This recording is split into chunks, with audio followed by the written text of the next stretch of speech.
و بعد از این به سبب شهوت زنا میکند، این مسلمان است، اما مسلمان ضعیف الایمانی که در حالت خطر است و حکمش در این دنیا مسلمان است و در آخرت هم مسلمان است و اما مستحق عذاب است که الله به کسی خواهد میبخشد، به کسی رو خواهد عذاب میدهد و بعد از عذاب با جنت میرود. لیکن مدت این عذاب چقدر است هیچ کسی نمیداند. برای زناگر چند هزار سال عذاب است، چند صد ها سال عذاب است، در درون دوزخ چقدر میسوزد. و بعد از این که همون گناهش به همون عذاب و آتش سوخته پاک شد، بعد از پاک شدن به جنت می‌رود. کسی را الله خود از گناه کبیره کرده میبخشد. اما باز کسی از این صحبت ما که ما اینو در دوام صحبت ما آشکار گفتیم، سخن خوارجی را بگوید که فهمیدی زناکار تو موحد نیستی، بگوید این یک فتان است، یک جاهل است و بعد از این مذهب خوارجی را گفته شده است. این مذهب خوارج است که یک از زنا کند تو کفر میگه، دزدی کند کفر میگه. ما بیان کردیم، الله المستعان.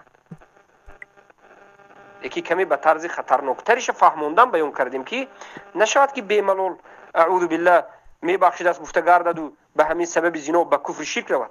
ببینید که زنا اولینش که یک بار کردی توبه کردی، بله توبه نصوح، الله بخشنده مهربان است. اما تو الله منو میبخشید از گفته بروی، تو از مذهب اهل سنت بیرون شدی، تو به مذهب جهمی رفتی که الله بخشنده مهربان است، زنا کردن میگیری و به همین سبب زنا عذاب و مشقت و فتنه و درد و رنج و گمراهی که به سر تو میآید. این چی است؟ چه که الله در قرآن میگه، الله میگه که الا بما کسبت ایدیکم، یعنی عذابی که به سر شما اومد مگرم به همون چیزی که خودتون کردید. هر گناه عذاب به سر شما میآورد، هر گناه به خودش عقوبت دنیوی و اخروی دارد. عقوبت دنیوی یا زود میاد یا آینده میاد. ای زناگرها، ای دزدها، ای رقاصه و سرودخوانها، ای کذابین و خیانتکارها، ای جاسوس و بزها، شما اگر حاضر سلامتیتون خوب باشد، زندگیتون زیبا باشد، همین کارتون خوب باشد، فکر نکنید که این گناه شما گناه نیست، سلامتیتون خوب میگردید. این یک موقتی است. درد و رنج کسی عاجل، نزدیک، زود و درد کسی آینده تر، سختتر باز میاد. خوری در پیش است لیکن حتما میاد. احتیاط باشید. جزاک الله خیر برادر حنیف، حفظک الله. عزیز امین سام دوستان، بعد انشالله یک برادر سوال کرده است که بعد انشالله که معذرت میخوام میبرم. گفته است که در وقت زنا یعنی ایمانش از بدن بالا شد پس اسلامش میمونه. همین رو مثلا اصل ایمان کمال ایمان بعد فهمیده شیخ. بارک الله. پیامبر صلی الله علیه و سلم گفتند که ایمان از سر او بالا می رود لیکن او کافر نمی شود. یعنی ایمان او را بالعموم ترک کرده نمی رود. ایمان در بالا باز به او می افتد. اما همین وقتی زنا کردن ایمان به بالا برد او کافر می شود؟ نه، اصل ایمان در قلبش می ماند.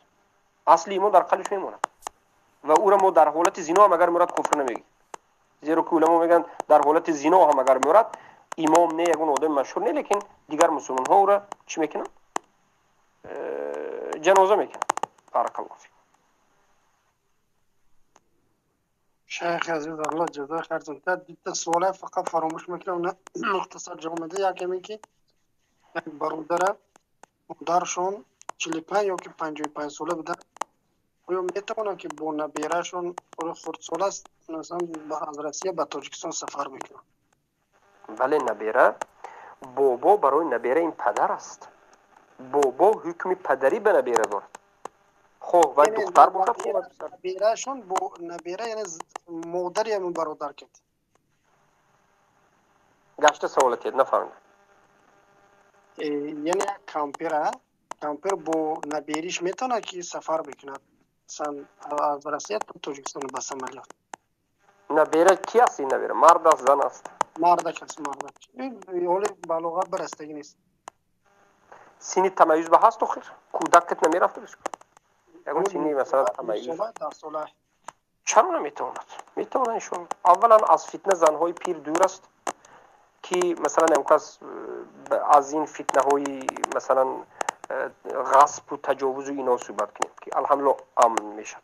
و بعد از این در باب محرم اگر بگوییم نبیریش که هست حکم فرزند ندارد. نبیره برای اوچه و بابا حکم فرزند ندارد. اوچه و بابا یک پدر است برای نبیرش و مادر است برای نبیرش. اگر به سن تمیز 10 ساله و مثلا 8 ساله 9 ساله 10 ساله باشد، سن تمیزی که یک مثل یک مرد فکر کرده تواند، یک جوان، بله بارک الله فیک، کودک نیست البته. دویم سوالم که شیخ از مغازه هایی که چیزهای جزدی رو میفروشند از اینجا خریداری کردن جایز است یا نیست؟ بارک الله فیک. بعد شیخ اگر این آواز برآمده است. بله صلی رسول الله بارک الله. اگر چیزهای دزدی که شما میخرید دانید که دزدی است در بین مسلمان ها باشد، حرام است. منطقه‌ای که مسلمان نشین هستند همه مسلمان است، مسلمان دزدیده میفروشد، مسلمان یا که غیر مسلمان دزدیده میفروشد و شما رفته گیرید، این شما هم دزدی به شریک هستید. اما در دیگر کشورهای باشد که مردم گن که دزدی گویند لیکن شما انیق اینه ندانید و او مسلمان است فروشنده یا غیر مسلمان است، معلوم نیست که این در حقیقت دزدی است یا نیست، این دیگر مسئله است. بارک الله فیک، حیاکم الله. خوب،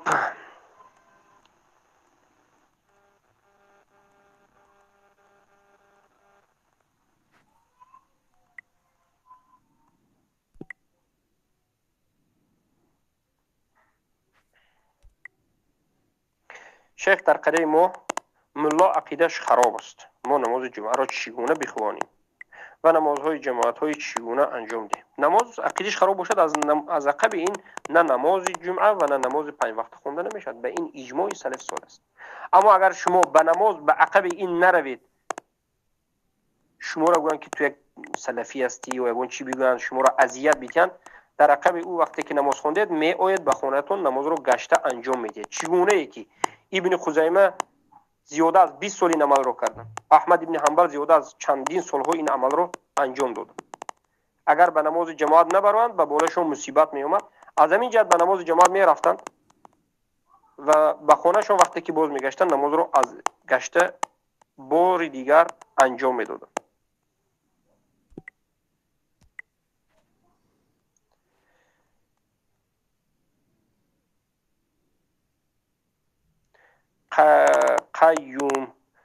قیوم یا ندارد اینجا، یه حرف یه ننوشته همتون، قیوم میشد. قیوم گوید، بله از نظر عربی درست میگد. و چی تری موحد بوده که حماقت زنا میکرده و بعد پشیمان میشده، بله همچنین زناگور هست، همچنین عراخور هست. در زمان پیامبر بود این چیز. ما با عقل دین الله با عقل نمیگیریم برادر عزیز. در زمان پیامبر صلی الله علیه و سلم یک انسان اومد عراق خورد و توبه کرد، یک مرتبه دیگر اومد عراق خورد، یک مرتبه پیامبر صلی الله علیه و سلم همراه عمر رضی الله عنه بودن، دیدن که باز همین انسان مست عراق خورده اومده شده است. حضرت عمر رضی الله عنه در روایت خالد بن الولید میگن، لیکن عمر میگن لعنک الله، میگن الله تو رو لعنت کند، این قدر تو شراب می نوشی. گفتن شراب خور، عراق خور در زمان پیامبر صلی الله علیه و سلم گفتن که لا تلعنه، این عراق خور لعنت نکن، لعنت الله تو بین اون نگفت. انه یحب الله و رسوله، این آدم عراق خور است، بله این گناهی خیلی کبیره است، بله گناه است، لیکن همین آدم گناهگار الله و رسول دوست می‌دارد، یعنی مسلمان است، حرام بودن همین میدوند، حرام گفته میخورد، بله این شهوت کتی. این منهج خوارجین است که این خیل میگن هیچ خیل موحد بوده که زنا میکرده، این موحد نه، این کافر میگن. بعد خوارجی مذهب در تاجیکستان هم همین مذهب خوارجی هست. انا همین علمای تاجیکستان که امروز هستن انا همین منهج خوارجی بیان، میگه که یک آدم عرق خورد، عرق اگر حلال نگوید نمیخورد، برای همین عرق خورد میگه، در عرق خور کافر است میگه. ما بسیار خیلی شد دیگه در تاجیکستان این مذهب خوارجی و غلوی است و این عقل حکم کردن در بالای شریعت به عقل است. عقل پیش نگیرید. میشه این خیلی آدم هست، یک آدم مسلمان است دزدی میکنه، توبه میکنه با دزدی میکنه، کسلی دزدی دارد. یک آدم سبحان الله زنا میکنه، یک آدم شراب مینوشد، یک آدم غیبت میکند، یک آدم پراتسین میخورد. این خیلی گناه ها هست. برای این گناه ها را گناه های کبیره گفتند. اما باید توبه کند. توبه نکند این چنین انسان ها کافر نیست، لیکن اگر حلال گوید کافر میشد، حرام گوید کند کافر نیست، لیکن مستحق عذاب است، در زیر مشیت الله است. الله خواهد عذاب میتید، نخواهد عذاب نمیتید. اما درباره همین گناه های کبیره که شرک اکبر کفر اکبر نیست، مذهب خوارج چگونه مذهب است و مذهب معتزله چگونه مذهب است؟ خوارجا میگن که کسی که زنا کند، دزدی کند، شراب نوشد، 2 بار 3 بار 4 بار اگر نون کند، این چی است میگن؟ این کفر است میگن. لیکن اگر شما گویید که برادر عزیز از این میبرد که همین مسلمان ها زنا کرد توبه کرده گشتن گرفت، برادر حاضر مسلمان ها به خودشون اون کشوری اسلامی ندارند، به حکم الله رسول حکم نمیکنند. ما این آدم نمیدانیم که کی است، در کجا است. ما نمیگه توبه کن دیگر نکن. اگر همین چیزه در یک کشور مسلمانی در یک جای قدرت دار بگوید و بیاید بگوید که من زنا کرده میگردم، گوید توبه نکند، حکم این آدم چی میشد؟ اگر این آدم اگر زن گرفته باشد، اگر حکمش سانسور کرده کشتن است. برادر عزیز زناکار توبه که تمام نمیگوییم، قدرت بر سانسور است. بیزن باشد در زده پیش کرده میپرتید از اینجا من جزو. لیکن امروز همه در زیر دموکراتی است. ما نداریم که انسان کیست. عاقبت نتیجه دموکراتی همین است که اینقدر شما را تربیت میکرد که رفته رفته حکم الله و رسول با اعوذ بالله مردم راضی نشده بر اومده میراد. اعوذ بالله. برای همین میگیم که ما حالت حاضره را این به نصیحت کردیم. ما دیگه چیکار کرده میتونیم غیر از حاضر؟ خوب دقت بدید. شیخ همین قیوم کسی است که 20 هم خیلی نیست، بالاتر من بو باره برمادم نیست است که شما آشکار گفته ایستادید که زنا حرام نیست. اعوذ بالله تهمت بینه. همین قیوم کسی است که یا خوارج ای الله هدایتش کنه یا گون جاهل ای از وقت صحبت شما سر کردن نویسنه.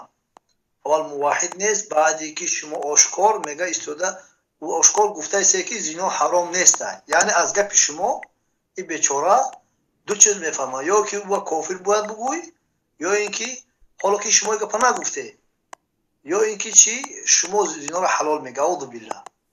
برای آمدم که کسی از میرا یا حفظك الله شیخ حنیف زنا رو حلال میگه. زنا حرام است و کسی که زنا رو حلال میگه کافر است، مرتد است.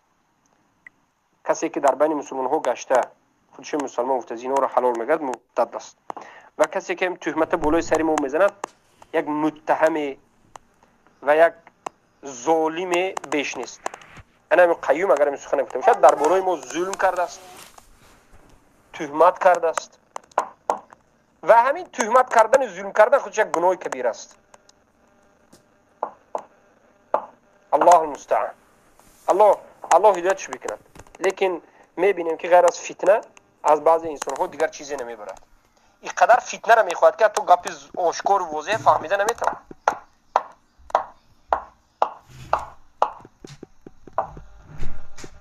اعوذ بالله. این مسلم اکنون است که قیوم میگه که زنا کرده گشتن گریم حرامش بدونیم مسلمانه.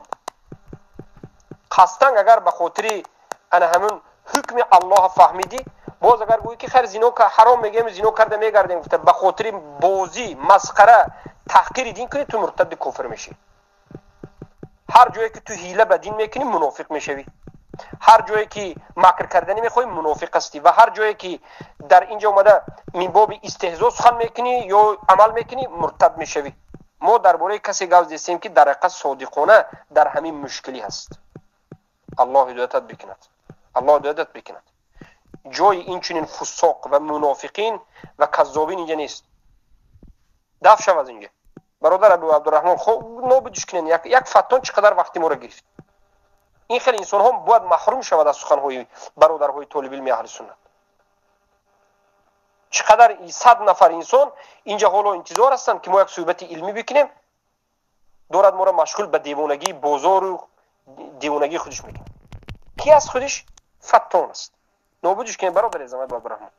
گیرین به بخریش و دلیل کنین.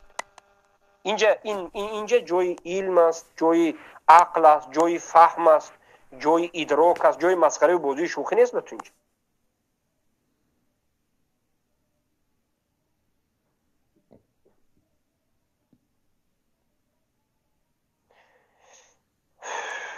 الله المستعان. خیر، بسم الله. الحمد لله رب العالمين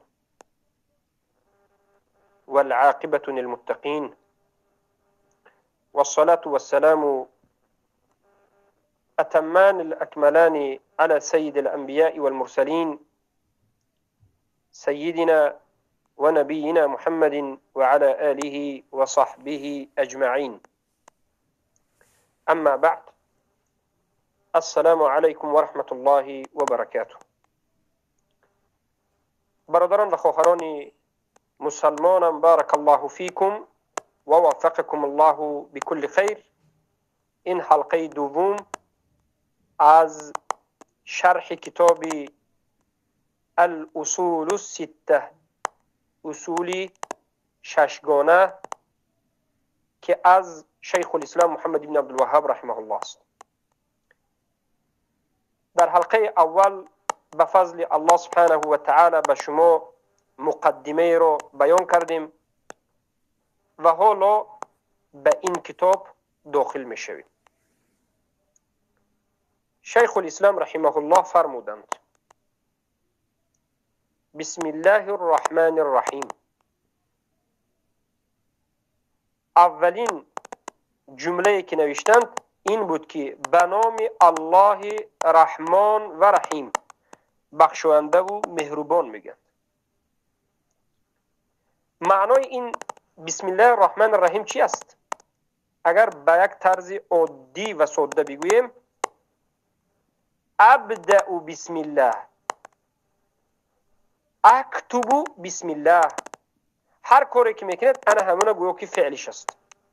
یعنی من می نویسم به نام الله که رحمان و رحیم است. به همین معنا میاد. فعلی محذوف دارد. فعلش ابدأ، من شروع میکنم نوشتن رو به نام الله الرحمن الرحیم.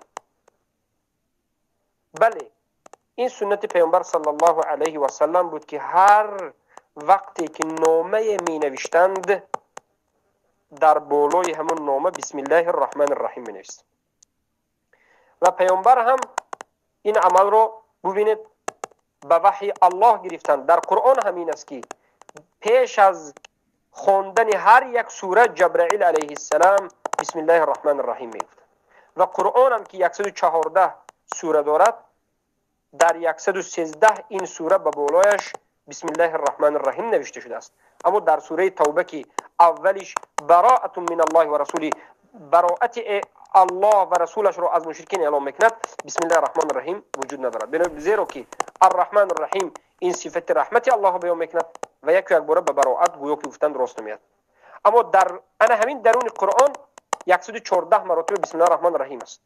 در بالای سوره ها 113 مراتب.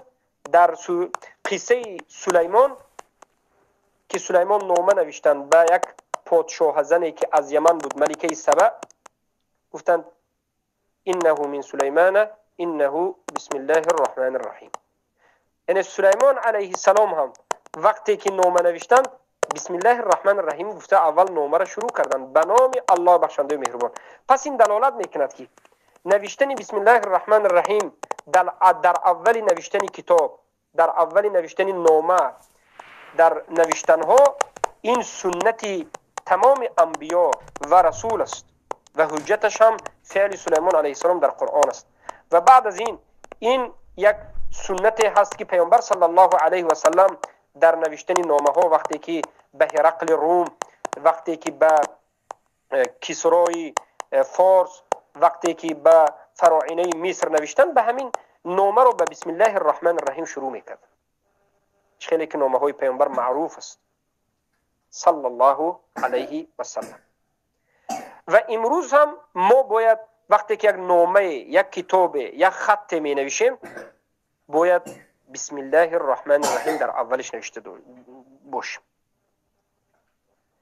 و حدیث های زیادی هست. بعض از علما ضعیف گفتند، لیکن قسمی از علما گفتند که به شاهدها این حدیث تبدیل به یعنی حدیث خوب جید می شود. گفتند كل امر ذو بال لا يبدأ بسم الله الرحمن الرحیم فهو ابتر. گفتند هر امری که صاحب دوامی است اگر به بسم الله الرحمن الرحیم شروع نشود این دم بریده می شود. لیکن حدیث ضعیف است بالاخره.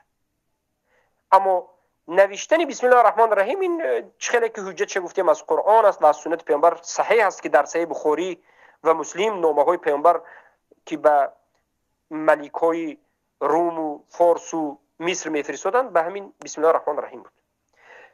شیخنا شیخ محمد ابن عبدالوهاب رحمه الله هم اقتدا به رسول الله صلی الله علیه و سلم کردند و در همه کتابهایشان و رساله هایشان خواه بزرگ باشد خواه کوچک اولین جمله که نوشتن بسم الله الرحمن الرحیم است.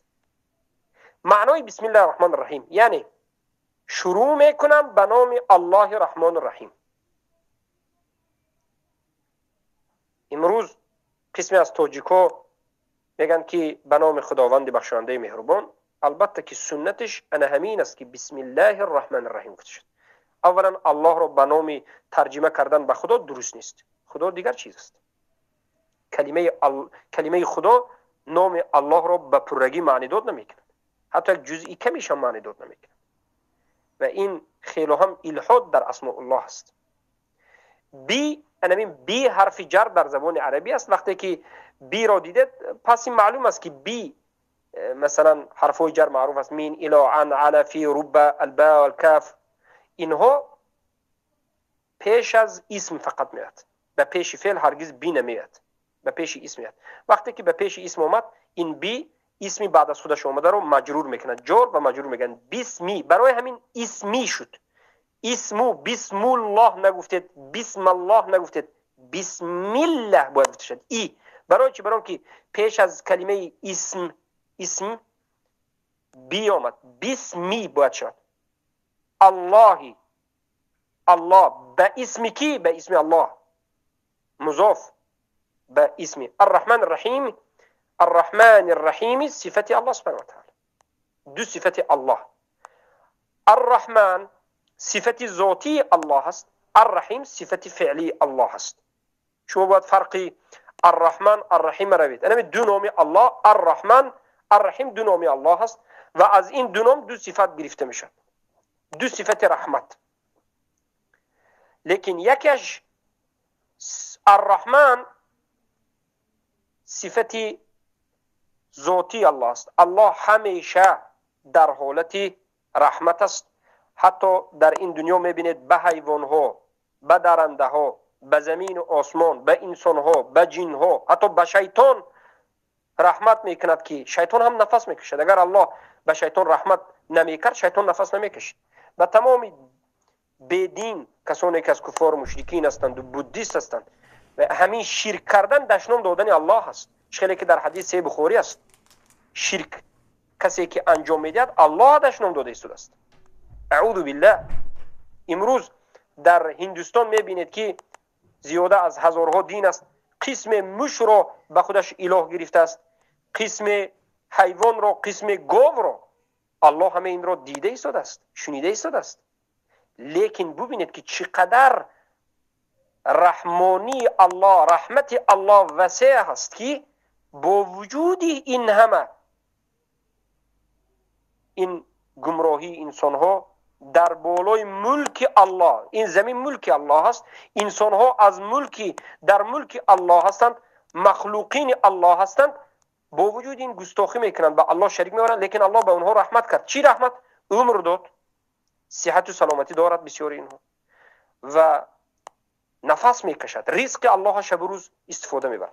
همین دلالت بر رحمانی الله میکرد. اما الرحیم این صفت فعلی الله هست که در روز قیامت این رحمت الله شامل بنده های مؤمنین میشد. یعنی همیشه الرحیم الله به بالای همه نه، بلکه خاص این فعل انجام میتید در بارک الله فیکم روز قیامت برای مؤمنین. اما اشعری و ماتریدی در بالای صفت ها میگن، در بالای صفت الرحمن الرحیم میگن که این دو نام میگن معناش رو ما نمیدونیم. الله رحمت، اگر بعضی اشعری ماتریدی گفت که بله صفت رحمت الله قبول میکنیم، گفت میگه که قدیم میگه. اشعری ماتریدی به مانند همین علمای تاجیکستان که امروز شما دارید، این صوفی ها اشعری ماتریدی عقیدتا هستند، فقها حنفی، طریقتا صوفی، عقیدتا اشعری ماتریدی میگن که این نام صفت ندارد. یک قسمشون. قسم دیگر میگن که این نام صفت دارد لیکن صفتی قدیمی هست. قدیم یعنی چی گفتنی؟ یعنی یک بار الله رحمت کرد و یک بار الله انم الرحمن الرحیم ثابت شد، دیگر هرگز گشته اینا انجام نمیتد. مثلا رحیمی الله همو میگیم که این ناو بو میآید. قدیم گفتنی صفاتهای الله این یک خودش یک به کفر میبرد. اعوذ بالله. مثلا اشعری و ماتریدی میگن که کلام الله قدیم است. معنی چی دارد؟ معنیش همین است که الله یک وقت کلام درونی خودش رو گویا که بیرون برآورد، خلق کرد، دیگر تمام هرگز. یا قسمی میگن که یک بار الله گپ زد، یک بار تمام، دیگر هرگز گپ نمیزند، نو به نو گپ نمیزند. اعوذ بالله. الله به حضرت عیسی گپ زد، به پیامبر صلی الله علیه و سلم گپ زد و در روز قیامت و در جنت هم آینده گپ میزند. این سخن شما وقتی که گفتید اونها به علم کلام داخل میشوند. چیزی که گفتند تغییر داشته باشد پس این جسم می شود و جسم شد مخلوق این اون و اهل سنت رو مجسم میگن. برای این احتیاط باشید که درباره الرحمن الرحیم حتی اشعری و ماتریدی این صفت قبول ندارن. الله المستعان. بعد از این شیخ الاسلام گفتن که الاصول السته. اصول السته این دلالت میکند که انسانی که یک مقاله می نوشد، کتاب می نویسد، باید نام کتابش رو معین بکند. هم خیلی نوشته گذاشتن مردم اذیت میتید. این منهج اهل سنت است که انسان نام کتابش رو، موضوعش رو باید معین کند که استفاده برنده ها فهمند که چی است. نام کتاب اصول سته است. یعنی اصول چی است؟ اصول جمع اصل است. اصل یک چیزی رو گوید. ما یبنى علیه غیره. در زبان عربی میگن که الاصل ما یبنى علیه غیره. یک چیزی که اصل یک چیزی هست که به بالای این دیگر چیزها بنا می شود. اصل خانه پایدیوار خانه است. فوندامنت میگن به زبان روسی. اصل خانه پایدیوار خانه است که خانه به بالای پایدیوار بنا می شود. اصل درخت ریشه درخت است که تنه و شاخه های درخت بر ریشه درخت بنا می شود. اصل دین هم معلوم است که این لا اله الا الله محمد رسول الله، کفر بالطاغوت، الولاء والبراء و ایمان بالله، اینها اصل دین است. و اصول انمین اصل ها یک چند اصل که در اینجا شش اصل که بسیار چیزها به بالای همین اصل داخل میشد. آیا همین شش اصلی که اینجا گفتن آیا اصل دین است؟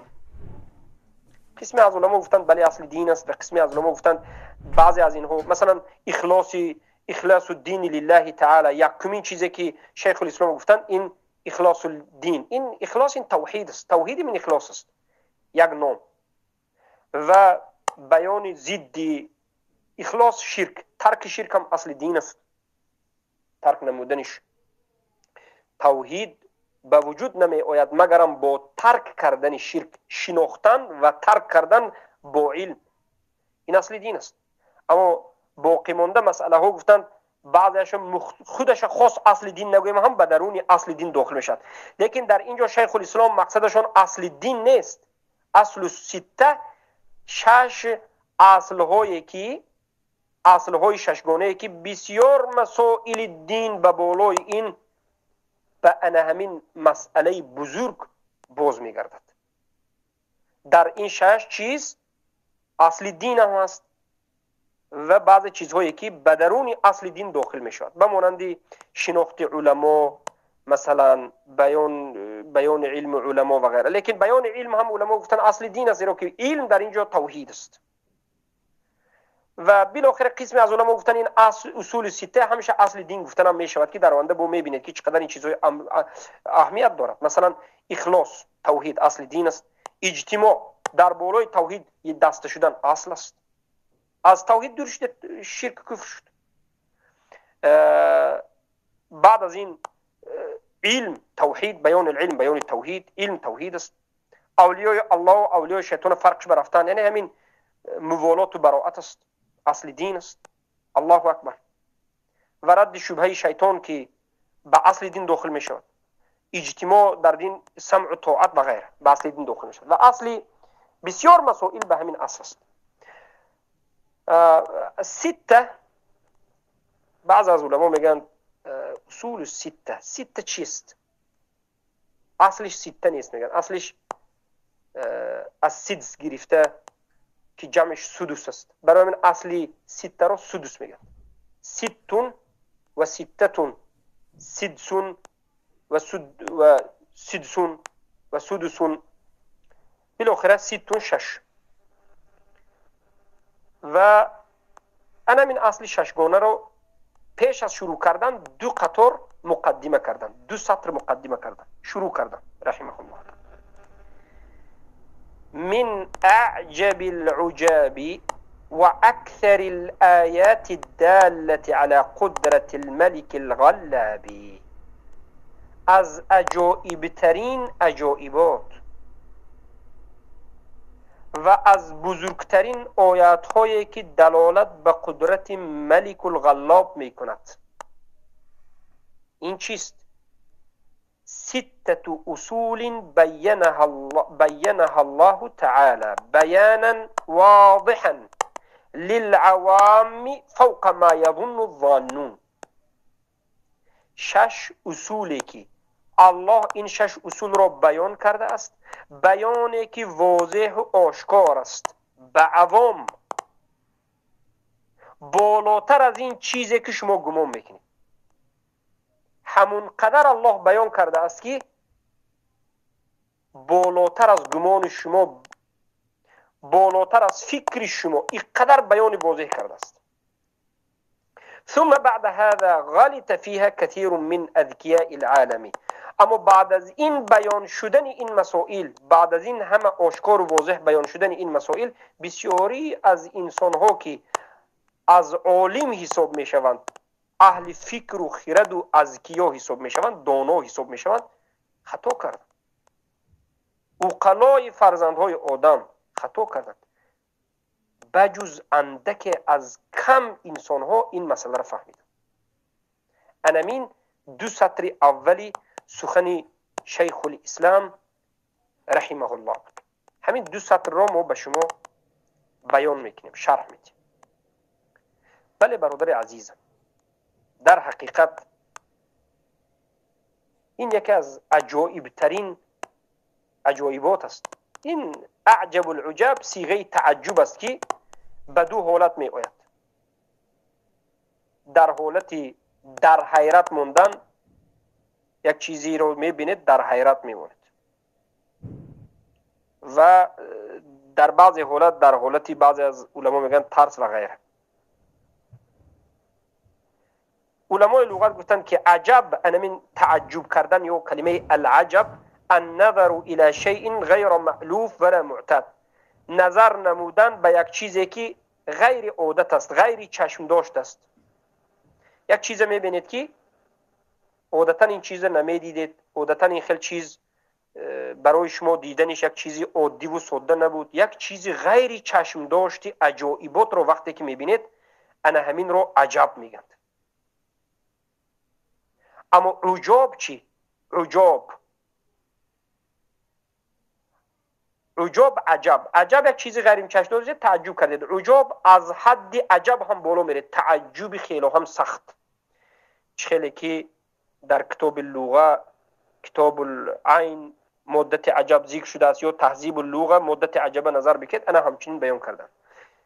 و در سوره صافات هم آیت 12 کلمه عجب، یکی از صیغه های عجب در قرآن ذکر شده، بل عجبت و یسخرون میگه. این درباره مختصر درباره عجب بود. اکبر الآیات الدالة على قدرت الملك الغلاب، بزرگترین آیات هایی که دلالت به قدرت ملک الغلاب میکرد. ملک کی است؟ الله است. در اینجا شیخ الاسلام ملک و غلاب گفته الله در نظر دارند. بزرگترین آیات همین کلمه سبحان الله تاجیکی است، یعنی عربی است لیکن تاجیکو ما هم استفاده میبریم. آیات میگیم. زبان فارسی از همین جهت خیلی زبان خوب است، نزدیکترین زبان به عربی است و 35% زبان فارسی عربی است و برای همین طالب علمای اهل سنت فارس و تاجیک قرآن و سنت را زیادتر از دیگرها، تیزتر و خوبتر از دیگرها میفهمند اگر کوشش بکنند. یکی از یعنی فایده ها انا همین است. بسیار کلمه ها به هم است، مثلا مدرسه، مکتب، معلم و غیر و غیر. و این چین آیات جمع آیت است. آیت ها نشانه ها، حجت ها گفته میشد، نشانه ها هم گفته میشد. لیکن آیت ها را، یعنی آیت عادتا در لغت علامت است، علامت، نشانه. خیلی که کتاب العین ماده آیه آمدگی است در لسان العرب هم. و انا همین علامت های الله دو قسم است، شرعی و کونی. آیات هایی که شرعی هست، قرآن آیات های الله است. آیات هایی که در قرآن است کلام الله است، حرفش هم از الله است، معنیش هم از الله است. قرآن کلام الله است، غیر مخلوق است. قرآن الله خلق نکرد، الله قرآن گفت، خودش به آوازش، به حرفش الله گفت.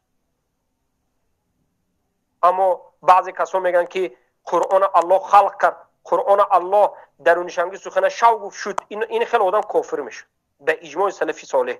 هر کسی که قرآن مخلوق است کافر است. قرآن کلام الله است، غیر مخلوق است. مخلوق گفتگی کافر میشه. قرآن الله گفت، انا خیلی به اون حرفاش و البته که معنای قرآن هم به الله میرد، از الله است. قسم یکم آیات ها شرعی قرآن است. قسم دوم آیات ها کونی یعنی از همین چیزهایی که ما میبینیم کونن، از زمین و آسمانی که میبینیم، به مانند آفتاب، ماهتاب و دیگر نشانه هایی که دلالت به بزرگی الله میکند، دلالت به پادشاه یگانه، صاحب یگانه، رب العالمین الله سبحانه و تعالی میکند.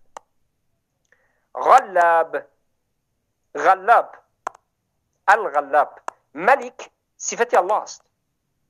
خیلی که الله سبحانه و تعالی خودش میگه الملك القدوس السلام المؤمن المهيمن العزيز الجبار المتكبر. این در یک آیه اومده از همه این نام‌های الله. الملک این نام الله است، از اینجا صفت ملک گرفته میشه. و این چنین غلاب. اما غلاب آیا صفت الله هست یا نیست؟ الغلاب این یک صیغه مبالغه از کلمه الغلبه هست. غلبه صیغه مبالغه غلاب، یعنی کسی که خیلی هم سخت غلبه کرده است. لیکن غلبه به معنای نه که یگان جور ضبط کرده باشد، همه چیز در زیر قدرت الله است. علما میگن غلبه به این معنا که ای الذی لا یهزم ولا یقهر من ینصره، یعنی ذاتی که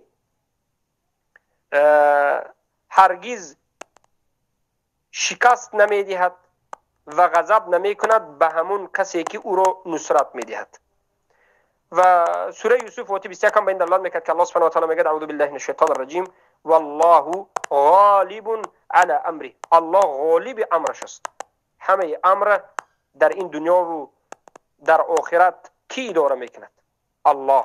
غالب به این همه این حرکت های این دنیا و آخرت کس الله است. ولكن اکثر الناس لا يعلمون. اما افسوس که اکثر انسان ها نمیدونند، ملحد شدند، مشرک شدند، بیخبرند. بالاخره الغلاب گفتن صفت الله ندارد. اما شیخ الاسلام از معنای همین آیت ذکر کردند غالب علی امره، از اینجا غلاب گفتند. اما آیا الله صفت غلاب الغلاب گفتن صفت دارد؟ علمای محقق میگن الله سبحانه و تعالی صفت الغلاب ندارد. سوره آل عمران آیه 160 هم باز علما ذکر کردند که ای ینصرکم الله فلا غالب لكم. اگر الله به شما نصرت بدهد هیچ کسی به بالای شما غالب نمیشد. انا همین است که اگر الله کسی رو نصرت بدهد هیچ کسی به بالای او غالب نمیشد. پس این بود مسئله جمله اول. در دوامش میگن شیخ الاسلام بینه الله تعالی بیانا واضحا، آیات‌های رو بیان کرد الله سبحانه و تعالی این 6 قاعده رو که 6 اصل رو که بیان واضح است به عوام. عوام یعنی مردم عادی که علم درک سست و ضعیف است و علم ندارد، خونده حتی شاید نوشته نمیتواند، لیکن فقط میشنود میفهمد. فوق ما یظن الظانون، بالاتر از آن چیزی که شما گمان میکنید، از گمان شما دیده سخت‌تر و واضح‌تر و آشکارتر الله بیان کرد. اینقدر الله در همین کتاب کریمش آشکار و واضح انا همین 6 اصول را بیان کرد که به هیچ گفتار راست نمیاد. هر کسی که منصف باشد همین قرآن گرفته یک مراتبه ترجمهش خواند همین 6 مسئله را میفهمد. یگانه بودن الله سبحانه و تعالی، عبادت غیر الله و انجام دادن شرک اکبر بودن و مشرک بودن کسی که عبادت غیر الله میکند و موحد بودن یکتا پرست، یک دست جمع بودن در زیر قرآن و سنت با فهم سلف این امت، سمع و طاعت کردن به ولات امور مسلمان ها موحدین مسلمین، قدر علم که توحید است و شریعت است و قدر علما و دسیسه های شیطان و شبهاتی که میارد اون برات زدن. همین نمیفهمد. برای همین امروز بسیاری کسایی که از یهود و نصارا مسلمان میشوند سبحان الله میگویی که چرا مسلمان شدی، چگونه مسلمان شدی؟ میگه که وقتی که قرآن را مطالعه کردم مسلمان شدم. او که عربی را نمیداند کدام نمود قرآن را مطالعه کرد؟ ترجمه قرآن را مطالعه کرده مسلمان شد. برای که او فکر کرد مسلمان شد. اما افسوس که امروز مسلمان ها ترجمه قرآن اصلا نظر نمیکنند، معنای سوره فاتحه را نمیدانند که چی است. ایاک نعبد و ایاک نستعین، تنها تو را عبادت میکنیم. معناش ایاک نعبد یعنی تنها و فقط یکتا تو را عبادت میکنیم و هرگز غیر تو را عبادت نمیکنیم و بیزار از غیر تو هستیم. گفتن گپ است. همین نمیدانند. ایاک نستعین تنها فقط از تو طلب کمک میکنیم و غیر تو را ترک میکنیم، از غیر تو طلب کمک نمیکنیم. همین دو آیت برای تمام نمودی بیان توحید بس است و همین دو آیت برای تمام انکار شرک بس است. اگر یک مسلمان همین آیت فهمد. ابن القیم الجوزی در بالای این آیت 2 کتاب نوشته، منزلت یک نعبد و یک نستعین. اما اگر ترجمه قرآن خونی کمی تفکر کرده آهسته یک مرتبه خون توحید چی است، شرک چی است میفهمی. و حالا در آینده ما در این باره صحبت میکنیم. الله همین چنین واضح بیان کرده است. اما کلمه ظن فوق ما یظن الظانون، ظن در زبان عربی به کدام معنی میاد؟ معنای خیلی گوناگون میاد. ظن به معنای اعتقاد میاد، اعتقاد راجح هم ظن میگه. ظن به معنای احتمال نقصانی هم ظن میاد و این چنین ظن استعمال میشه در زبان عربی به یقین یا به شک، هم به شک هم به یقین. این چنین استعمال شده است در قرآن و سنت. سبحان الله. نظر بکنید به کتاب التعریفات الجرجانی صفحه 144 کلمه ظن میبینید که چقدر عجایبات اومده است. برای این یک بایگری زبان عربی، بزرگی زبان عربی رو میتید که شما یک کلمه رو یک معناش رو فهمیدید، همه وقت همون کلمه به همون معنا نمیاد. یک کلمه به یک چند معنا اومدنش ممکن است. مثلا کلمه عین چشم است، همین عین چشمه است، چشمه که از زمین یک نقطه که آب میبرد. همین عین عینه گید یک چیزی معین، یک آدم معین نمیگید. جاء الامیر عینه گید امیر آمد خودش آمد.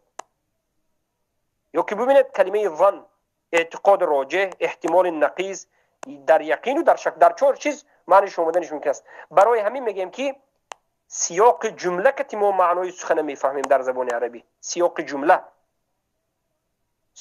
رو میبینیم که کلمه ظن در کدام مورد اومده است. اما اهل بدعت از اینم بیخبر هستند. اهل بدعت یک مبدا القرائت در تاجیکستان میخواند یا نمیخواند، کلمه ظن فکر میکرد که فقط گمان است، فقط کلمه ظن رو در حالت گمان استفاده میبرد، بالاخره گمراه میشه. درست نیست. یکی از صفتهای اهل بدعت جهلا، نفهمیدنشون همین است. در دوام شیخ میگن ثم بعد ذلك غلط فيها اذكياء العالم و عقلاء بني آدم. اما بعد از این بیان واضح و آشکار و کافی و شافی کرده الله که در قرآن این 6 اصل را آشکار بیان کرده است، بسیاری انسان هایی که دانا هستند و عالم هستند و عاقل از فرزندای انسان هستند خطا کردند. الله المستعان، الله المستعان. اذکیاء العالم، اذکیاء جمع زکی هست. زکی چی معنی دارد؟ الذکاء در توجیه هم استعمال میکنن، باور بکن. این مثلا میگن که این انسان خیلی ذکاوت دارد، میگن انسان خیلی ذکی است، میگن یا انسان خیلی ذکاوتمند است، ذکاوت دارد، میگن زبان ادبیات توجیه. الذکاء علما در کتاب لغت عرب میگن الذکاء سرعت الفطنه. مقایس اللغه ماده ذکا نظر بکنید. ذکا زود فهمیدن و زود درک کردن مسئله را ذکاوت میگن. تو ذکاوت داری، انسانی ذکاوت دار بگید یعنی انسانی که فهم قوی دارد و زود یک چیز میفهمد، گرنگ نیست. به زبان تاجیکی گرنگ نیست میگن، فهم دارد، یعنی ذکاوت دارد. عقلا جمع عقل است. زبان تاجیکی استفاده میبریم. عقل و عقلا از عربی است. العقل معناش چی است؟ ضد جهل است. عقل ضد جهل است. خیلی که یا که بگیم عقل نابود کننده جهل است، زیرا که عقل که استفاده کردی جهل نابود میکنه در بسیار حالت. خیلی که علما در کتاب این ماده عقلبه صحبت کردن. بالاخره برادر عزیز، اکثر انسان ها از همین چیز واضح بیخبر ماندند. آیا گفته شیخ الاسلام شما قبول میکنید محمد ابن عبدالوهاب؟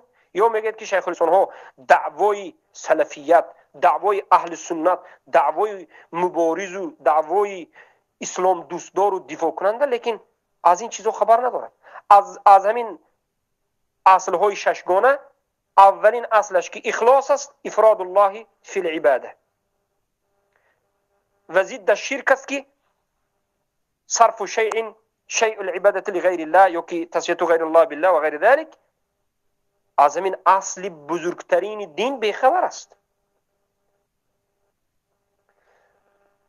با دعوای شیخ بودن و علم دار بودن نظر کنید به مدخلی های مساکین، جهمی های آذری های زمانه، مدخلی نمین آذری خوبس های زمانه که چقدر کر و فر دارد، غوص میزند.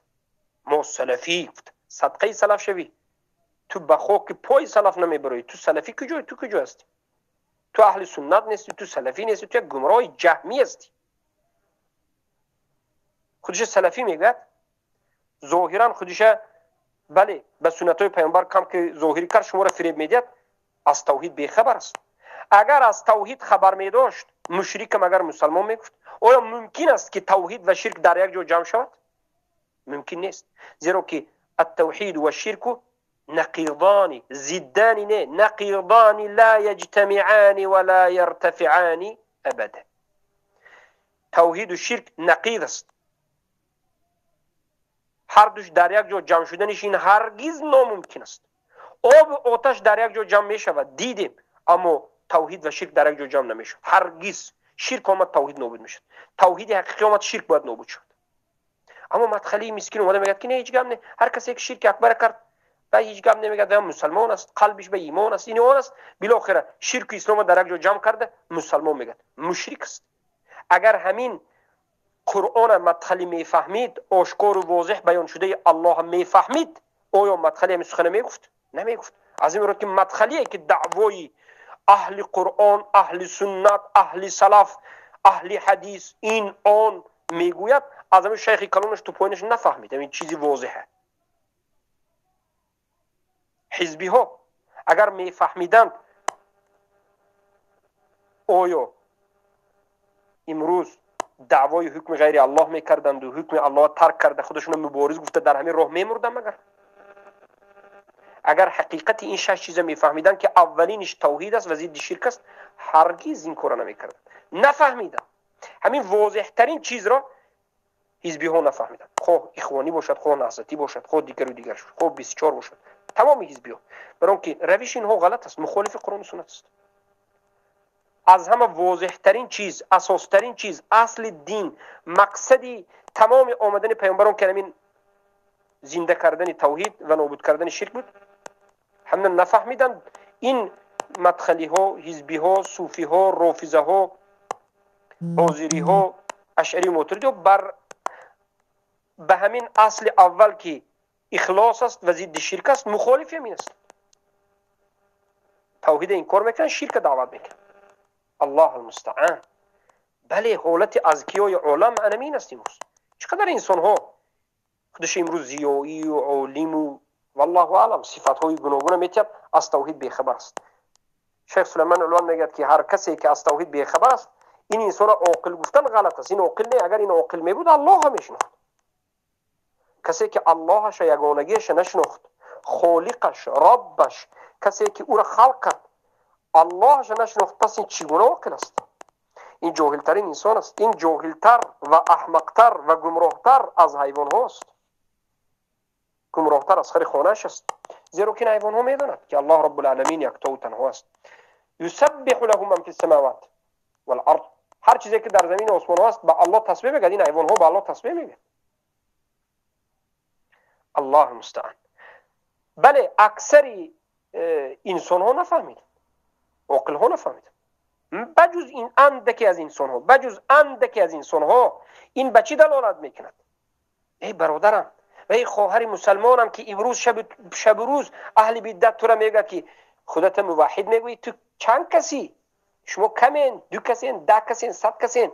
ما صوفی ها 1000 کس، مدخلی ها سنترمون در مدینه، شیخمون ربیع ما 10,000 کس، ما حزبی ها چقدر هزارها کس، 40,000 اعضا داریم و غیره و غیره. تو موحد 1000 کس هم نیستی، کم هستی. چند طالب علم داری؟ اینو آنگویان به تو شبهه میکنند، کمی کتی تو را طعنه میزنند. قسم به الله، برادری عزیزی من ابو عبدالرحمن حفظه الله شاهد است که یکی از اهل بدعت رو بروی ما گفت، قسم خورد و گفت که شما حقت، 100% حقت، اما من همراه شما شده نمیتونم برای که شما تنهایید. برای همین من همراهی حزبی هستم. به خاطر چی؟ به خاطر اینکه شما تنهایید. انا همین است که بسیاری انسان ها نظر میکنند که کدام جماعت بسیار است، فکر میکنند که بسیار بودن حق است یا بسیار بودن خوب است، حالا که کلمه اکثر، کلمه بسیار، بسیاری ها در قرآن بجز به حالت مذمت در دیگر حالت ذکر نشده است. والله اگر نظر بکنید، من این مسئله را خیلی تحقیق کردم. کلمه اکثری که در قرآن آمده است، اکثر انسان ها فقط به حالت مذمت آمده است و کلمه کم به حالت سبحان الله مدح آمده است. اولا نظر بکنید، شیخ گفتن که بجز اندکی از انسان ها دیگر نمیفهمند. الله در سوره سبا آیه 13 میگوید اعوذ بالله من الشیطان الرجیم و قلیل من عبادی الشکور، قلیل من عبادی الشکور، و کم از بندگان من شکرگزار هستند. امروز 6 میلیارد 7 میلیارد انسان ها در روی زمین زندگی میکنند. 2 میلیارد اونها مسلمان است به حساب عمومی. از این 2 میلیون چند میلیونش رافضه هست، چند میلیونش صوفی است. آیا رافضه و صوفی که قبر پرست شکرگزار الله هست؟ نیست. قبر میپرستد و شکرگزار الله نیست. چند میلیون دیگرش حکم به حکم غیر الله راضی شد، مراجعت به محکمه طاغوتی به راضی شد و حزب هایی که دعوای اسلام به حکم غیر الله میکنند، اینها آیا شکرگزار الله هستند؟ نیستند. اینها شکرگزار الله. چند میلیون دیگرش نماز شب روز ترک میکنند، نامش مسلمان است. میلیون ها انسان نماز ترک میکنند. حساب کتاب عادی در تاجیکستان 98%، 95%، 94% میگن که مسلمان است. چند درصد نماز نمیخونند؟ گفت با 90% نماز نمیخونند میگه بعضش، یا 80%. بالاخره کسی که نماز نمیخونه مسلمان است. همین چنین حساب بکنید. آیا که کسی که نماز نمیخواند این شکرگزار الله است؟ شکرگزار الله نیست، کافر است. تارک الصلاه کافر است. پیامبر گفت من ترک الصلاه فقط کفر. در روایت دیگر فقط اشرک. هم مشرک هم کافر است. مدخلیه که اومدو این مشرک دید که در گرد قبر طواف میکند، الله یک طرف گذاشته از قبر طلب کمک میکند، الله دشنام میدهد، استهزا میکند، به حکم غیر الله حکم میکند، میگه که هیچ کم نیم مسلمان است. آیا بنده الله شکرگزاری کرد؟ آیا قدر الله دانست؟ اگر قدر الله میدونست از مشرک برآت میکرد. برآت ندارد، قدر الله ندارد. و ما قدر الله حق قدری. علما میگن و ما خاف الله حق مخافتی. از الله چگونه که باید ترسد نترسیدند. قدر الله ندانستند، شکرگزار الله نیستند. اینها اندک انسان های هست که امروز شکرگزار الله هست. عیناً این سخن الله است. کم از بندگان من شکرگزار است. یک روز یک انسان در گرد خانه کعبه در حیات عمر بن الخطاب رضی الله عنه دور میزد و همیشه یک دعا میکرد: اللهم اجعلنی من القلیل، اللهم اجعلنی من القلیل. ای الله مرا از زمره قلیل کمان گردان، ای الله مرا از زمره کمان گردان. عمر گفتن که این چی دعا است؟ بگو ربنا اتنا فی الدنیا حسنه و فی الاخره حسنه و قنا عذاب النار. این آدم گفت که اجعلوا على داود شکرا، اجعلوا على داود شکرا والله علم و قلیل من عباد الشکور. مقصد من همین است، مرا از جمله کمان گردان که بنده بهترین تو باشم. یعنی از جمله کمانی که خودت گفتی من باشم. بالاخره در اینجا ببینید الله گفت بنده های کم شکرگزار هستند. و درباره ابراهیم علیه السلام ببینید، ابراهیم تنها بودند. خودشون در همون زمان تنها مبارزه می بردند با قومشون. الله سبحانه و تعالی ابراهیم را چه گفت؟ ان ابراهیم امه قانتا لله حنیفه ولم یکن من المشرکین. همانا که ابراهیم امتی قانتا لله، یک بنده پرهیزگار و عبادتکار و راست قول و راست عملی الله است. حنیف است. حنیف یعنی کفر و شرک و باطل را ترک کرده، به طرف حق رفته، به طرف توحید رفته است و از جمله مشرکین نیست. ابراهیم تنها را الله امت گفت. پس این دلالت میکند که امت بودن شرط نیست که میلیون کس باشی بعد امت هستی. حق بودن این دلالت نمیکند که هزار و میلیون و صدها باشی پس تو حق هستی. یک نفر باشی، یک تو پرست باشی، در اساس قرآن و سنت و سلف صالح اعتقاد داشته و عمل کرده باشی، یعنی تو امت هستی و تو حق هستی. در حالت معدوم اصحاب کهف هم 6 نفر بودند. الله اکبر. اعملوا آل داوود شکرا و قلیل من عباد الشکور. اعملوا، عمل بکنید ای آل داوود، خانواده داوود، شکرگزار باشید و کم هستند از بندگان من که شکرگزار هستند. بله، طرز درستی یادم است. اما اکنون نظر میکنیم بعد از اینکه ما کمی را دیدیم، ببینید الله درباره کمان چی گفت؟ درباره ابراهیمی که تنها است امت گفت. اکنون به شبهات این مبتدعین گمراه گشتگان جواب میتیم و میگیم که امروز این شبهه زدگان، گمراهان و مشرکان میگن که شما کم هستید و ما بسیار هستیم. بسیار حق است، بسیار حق است میگن.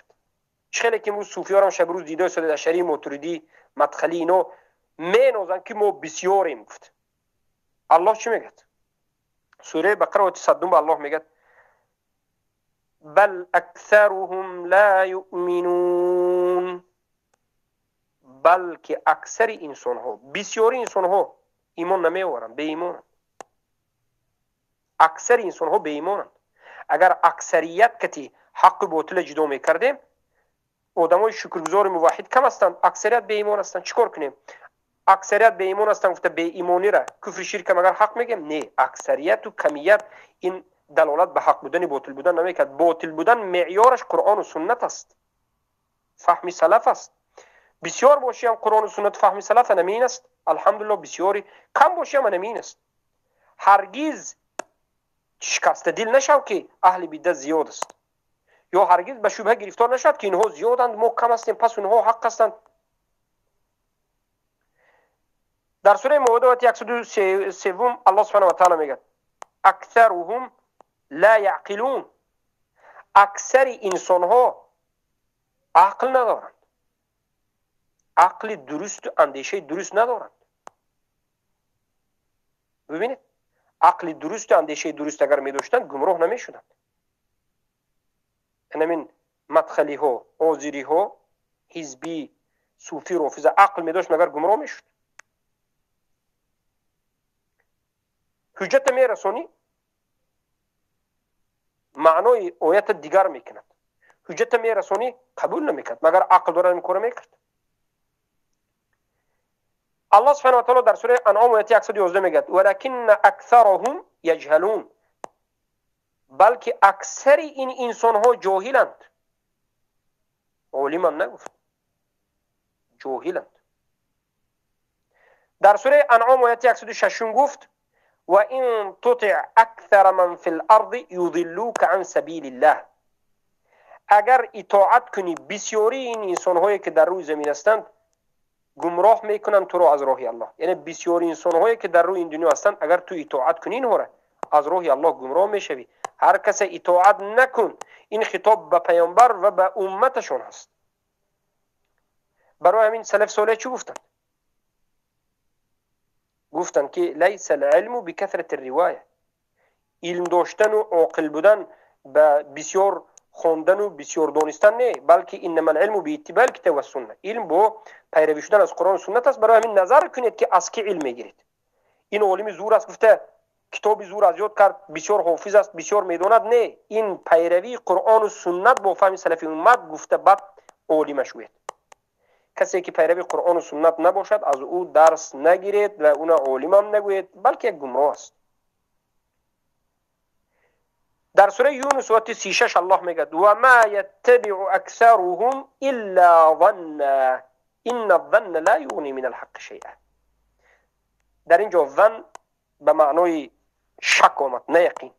الله گفت که پیروی نمی کنند اکثر اینها بجز شک را، شک و شکوک، و این گمان و این ظن چیز از حق را غنی کرده نمیتواند. پس انا این بود که اکثر انسان ها از حقیقتی بزرگترین چیز بیخبر موندند، توحید. همون از همین بسم الله الرحمن الرحیم الحمد لله رب العالمین توحید، الرحمن الرحیم توحید، مالک یوم الدین توحید، ضد شرک بیان می شود تا سوره قل اعوذ برب الناس. یکی مردم نفهمیدن. مشکلی در نفهمیدن اونها است و بسیاری این مردم فهمیدن نمیخواهند. به اینها شما اگر فهمانید سبحان الله شما را طعنه میزنند که شما مجنون هستید، ساحر هستید، افسانه میگویید، دیوانه هستید، امنیت نمیخواهید، زیان رسانیده شدید. این مردم میخواهند که در همین حالت جهالت باقی مانند. خود اینها جهالت اختیار کردند، خود اینها دشمن حقی اختیار کردند. الله المستعان. امروز ما طالب علمان اهل سنت و الجماعت عیناً همون ابتلای را میبینیم که به بالاهای انبیا و علمای پیش از ما گذشتگان آمده بود. عیناً همون تاریخ دومین مراتبه به بالای ما یا مراتبه دیگر به بالای ما یک مراتبه دیگر تکرار شده است. خیلی که امروز میبینیم یکیش میبرد میگه که تو بین ما تفریقه انداختی. عیناً همین طعنه‌ای که به پیامبر محمد صلی الله علیه و سلم گفته بودند. ای محمد صلی الله علیه و سلم، تو در قریش در بین پدر و مادر و فرزندش تفریقه انداختی. نام قرآن فرقان است، جدا کننده بین حق و باطل است. یکیش میگه که امنی ما را از دست بردی. کدام امن؟ توحید امن است، شرک کفر هم نیست. به سبب شرک کفر این عذاب الهی که به سر انسان ها میاد این چی است؟ یک روز میبینی سیل، یک روز میبینی شمال، یک روز میبینی طوفان، یک روز میبینی سنگ بارید است. غضب الله میاد. توحید این سبب برکت است و نجات است. اما افسوس که انسان ها حق را باید گوش کنند و فهمند، لیکن خود را به این بهانه اون بهانه دور میگیرن. برای چی؟ برای که شیطان زینت داد. شیطان گمراهی رو به اونها زینت داد. با همین این مقدمه که شیخ الاسلام محمد ابن عبدالوهاب کردن به پایان میرسونیم و در حلقه آینده یکمین این قاعده رو از قاعده های ششگانه، اصول رو، یکمین اصل رو از اصل های ششگانه به شما شرح میدیم. سبحانك اللهم وبحمدك اشهد ان لا اله الا انت استغفرك واتوب اليك.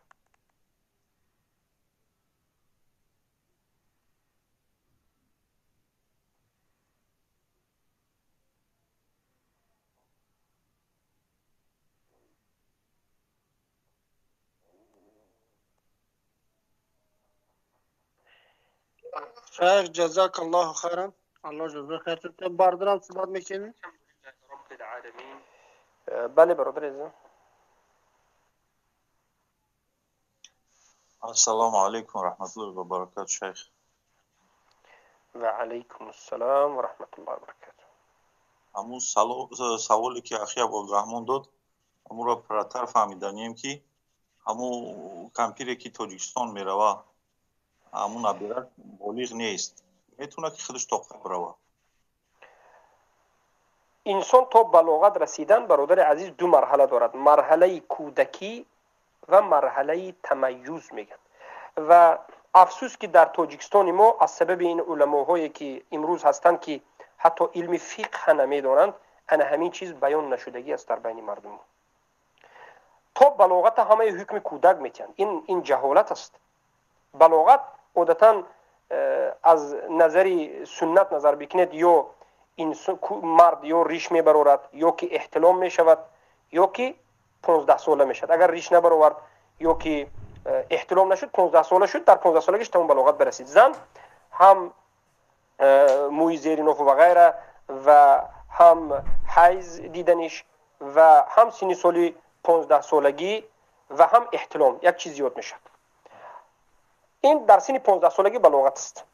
اما پایان از 15 ساله همه کودک نیست. خیر کودک گفته از سن روزی که تولد شده این کودک است تا سن تمیز. سن تمیز رو علما بیان کردن که سنی که در آن همون وقت مرد و زن جدا کرده، انا این زن، انا این مرد، انا این نغز، انا این گنده غیرت کمتر پیدا کند و نوتر شود، بعضی گپ زده تواند، انا این سن تمیز است. به سن 8 9 و بعض از علما گفتن 10 ساله سن تمیز است که پیامبر گفتند در سن 7 سالگی کودک ها رو امر کنید به نماز و امرون بالصلاه و هم ابناء 7 و اضربون و هم ابناء 10. فرزند ها رو دعوت به نماز کنید وقتی که 7 ساله هستند و در سن 10 سالگی نه زنید به نماز. اگر نماز رو سستی کنن به خاطر نماز زنیدشون، زیرا که 10 ساله شدند. ولی بلاغت 15 بست. ولی 15 در کجاست؟ پیامبر سن تمیز گفتند. در اینجا علما گفتند سن 10 ساله انیخ سن تمیز است. حتی ابن جریر الطبری رحمه الله میگه که کودکی که از کودکی گذشت به سن تمیز اومد که 10 ساله 11 عقل دارد، میفهمیدگی شد و توحید نفهمید، گشته به دلیل هاش گشته با از دین اعوذ بالله سخنهای وزنی. برای ما میگیم که کودکی که 8 9 10 شد، بعضی کودکو ضعیفتر است، بعضی کودکو قویتر است. خصوصا 10 ساله 11 ساله اگر همچنین باشد، اینها همچون محرم در زمان قدیم نباشدم، این زمان ببینید می برود مبین یک وقتی کم 2-3 ساعت به رفته میرسد، برده تو ایرپورت فرزندش میموند، از درون ایرپورت به سملود میشند، قطعی مردم با رفته از تاجیکستان میفرد میگیرد. در این حالت جایز است. اما اگر کودک باشد به سن تمیز نرسیده باشد، 5 6 7 ساله 8 ساله باشد که سن تمیز نرسیده باشد، در این حالت محرم نمی شود و کسی که محرم نیست تنها سفر کردنش درست نیست. والله اعلم. کسی که زنی که محرم ندارد تنها سفر کردنش درست نیست. جزاک الله خیرا. اینجا یک خواهر سوال دادیم که یعنی شوهرم کفر بالطاغوت دارد، منم کفر بالطاغوت دارم، لیکن شوهرم میگوید که تو نباید تکفیر بکنی. من چیکار کنم؟ باید زندگی کردنم جایز است یا نیست؟ یا پورا بخونم شاید. السلام علیکم. این مسئله بله بخونید. مسئله زن شوهر مسئله خطرناک است. ما یک چند مرتبه دیدیم که بعضی زنها آمدن از سخنهای ما استفاده کردند و بر ضد زنشون و بعضی مردها بر ضد زن، بعضی زنها بر ضد شوهر استفاده بردند. قصه را زن نقل میکند دیگر است، مرد نقل میکند دیگر است. برای همین ما در اینجا فتوا نمیتیم. فتوا این مسئله زندگی رو ویران میکند. از دو جانب اگر نقل شد بعد این دیگه گپ است. شاید از شوهر این دختر بیاد، این شوهر این خواهر بیاد بگه که بله من این گپ گفتم، لیکن به خاطر چی گفتم؟ به خاطر این گفتم که این بجای بیجا علم به علمونه هر گجا که خواهد تکفیر کردن گرفت. من برای این گفتم که تو تکفیر نکن، تو منهج فهم، لیکن هر کس تکفیر نکن. از پیش خودت گفتن شاید این خیلی گفته باشد و این گپش درست است. کفر به طاغوت داشته باشد، یک برادر موحد باشد، ما در حق او گمان نیک میکنیم. یک برادر اگر توحید داشته باشد گمان نیک میکنیم و اگر او به زنش گفته باشد که تکفیر نکن، بالکل تکفیر نکن، اسلام اند تکفیر نیست گفته باشد، البته این معروف است که کفر است. اما گفته باشد که بله تکفیر است، تکفیر کرده میشد، مشرک است این اون، لیکن تو هر کس نفهمیده این کفر نگوید، این گپش درست است. برای که بعضی ها فکر میکنن که تکفیر از دین است، تمام کن چپ و راست همه گیری چورا کی خواهند تکفیر. بعضی کسا تا این درجه دین به نفسش استفاده میبرد که یک کس هم که یک پله چای گرمت یادم چای گرم داد تو کفری گفتد، کی را گنده بیند همین تکفیر میکند. همه خودش نفسش به این خیل زنم دیدیم، همین خیل خواهرا هم دیدیم و همین خیل مردا هم دیدیم. دین به نفس خودش همیشه میخواد که دین در زیر نفس او باشد. دین به این اطاعت نمیکند، نفس این در زیر اطاعت دین نیست، بلکه این میخواد که دین در زیر نفس این باشد. این مؤمن نیست. ولی چلی که پیامبر میگن لا یؤمن احدکم حتی یکون هواه تبعا لما جئت به. یکی از شما مؤمن نمیشه تا همان زمانی که هوای شما تابعی انم قرآن و سنت باشد. دین مسائل منهجی، مسائل دینی رو برای نفستون استفاده اگر الله اجازه داده باشد بله، لیکن خود شما دین نفس خودی خطای خودتون براست نکنید. بارک الله فیکم. برای مسئله به مسئله دو یک خانواده مسلمان به ما همون وقت گپ میزنیم که شوهرت هم قطعی خواهر گرون بیاری انشاءالله صحبت میکنیم.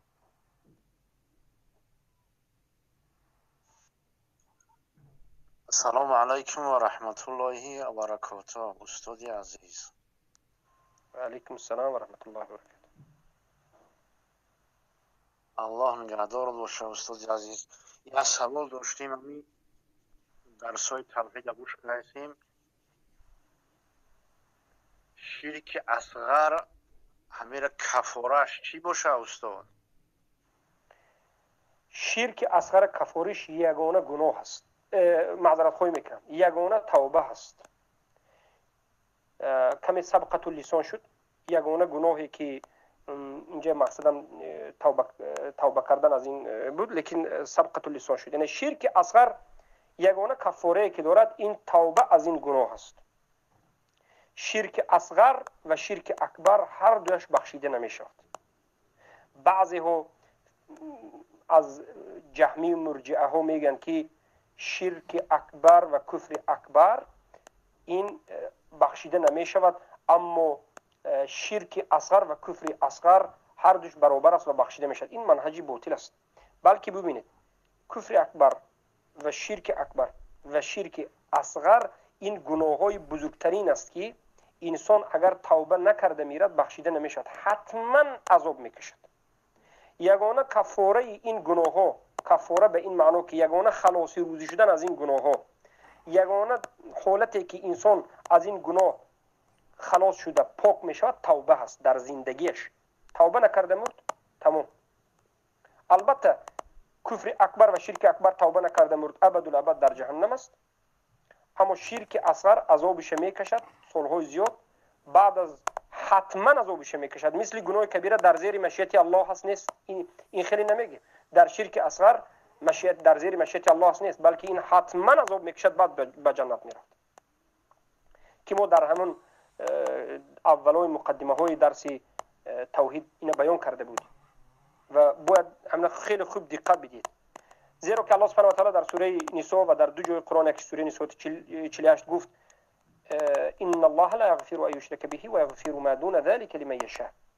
همانو که الله نمی بخشد هر آن کسانی رو که به او شرک قرار دادند. الله نگفت که شرک اکبر، الله بالعموم شرک گفت، هم شرک اکبر و هم شرک اصغر، و به همین جا داخل میشد کفر اکبر را. نمی بخشد گفتنش معناش این نیست که تمام شرک اکبر کردی جهنمی، تو دیگه توبه کنی هم قبول نمیشد. بعضی ها همچنین از سبب جهالت همچنین میفهم. نه، این معنا این رو ندارد. معنایت همین است که اگر کفر اکبر رو کردی، شرک اکبر رو کردی، وفات کردی و بی توبه مردی، بی توبه وفات کردی، توبه نکرده، ترک نکرده، ابدالابد در جهنم میسوزی، دیگر راهی نجات نیست. الله المستعان. اگر به تو اسلام رسیده باشد و این حجت ها رسیده باشد، ابدالابد جهنم است. اما یک کس در درون غار باشد و در درون افریقا در اون صحرا باشد و هیچ شرک کفر کرد، مشرک است، لیکن هیچ حجت اصلا نرسیده باشد، این امتحان می شود. لیکن امروز این خیلی انسان نیست. شرک اصغر هم عیناً همین است. شرک اصغر کردی توبه نکردی حتما از اون میکشی. اما این آیت دلالت به مرگ میکند، یعنی توبه نکرده انسان اگر وفات کند الله نمیبخشد، اما پیش از مرگ توبه تا روز قیامت دروازه‌اش باز است. لا ينقطع التوبه حتى تطلع الشمس من مغربها، میگن پیامبر صلی الله علیه و سلم. توبه قطع نمی شود، یعنی توبه شما قبول می شود تا همون وقتی که آفتاب از عکس از طرف غرب بالا می شود و شروق می کند. در روز آخرت که وقتی که نزدیک می شود، یکی از علامت های بزرگترین همین است که از 10 علامت بزرگ، آفتاب به غرب میشند و باز از همینجا میبراید 3 روز و بعد از این باز به عادتی وقتی که همین حالت شد تمام، توبه کردن حجت ندارد، توبه کردن قبول نیست. اما تا اون وقت الله قبول میکند و انسان هم تا وقتی مرگش توبهش قبول است. ان الله یقبل توبه عبده ما لم یغرق.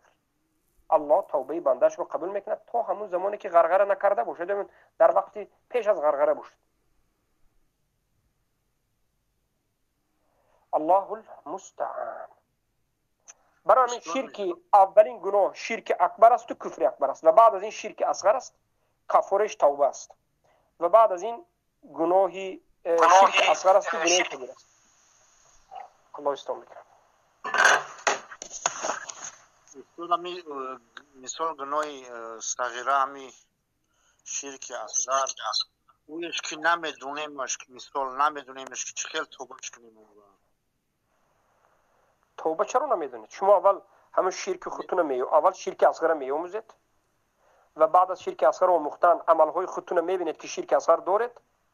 اگر شرک اصغر داشته باشید توبه میکنید. توبه چه خیلی است؟ ما توبه بیان کرده هستیم در همین درس اخیرش.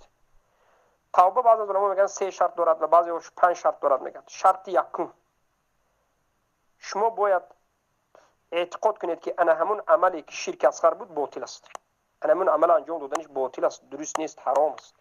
یکم همین اعتقاد میکنید.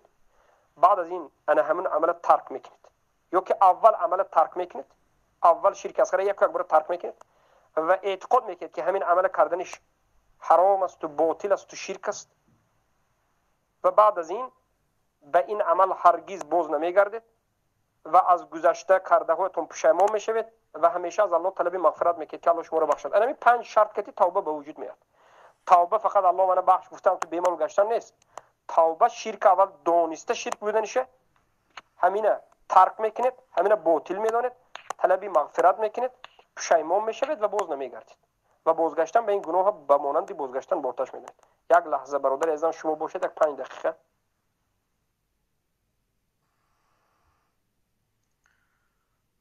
جزاک الله خیرا استاد.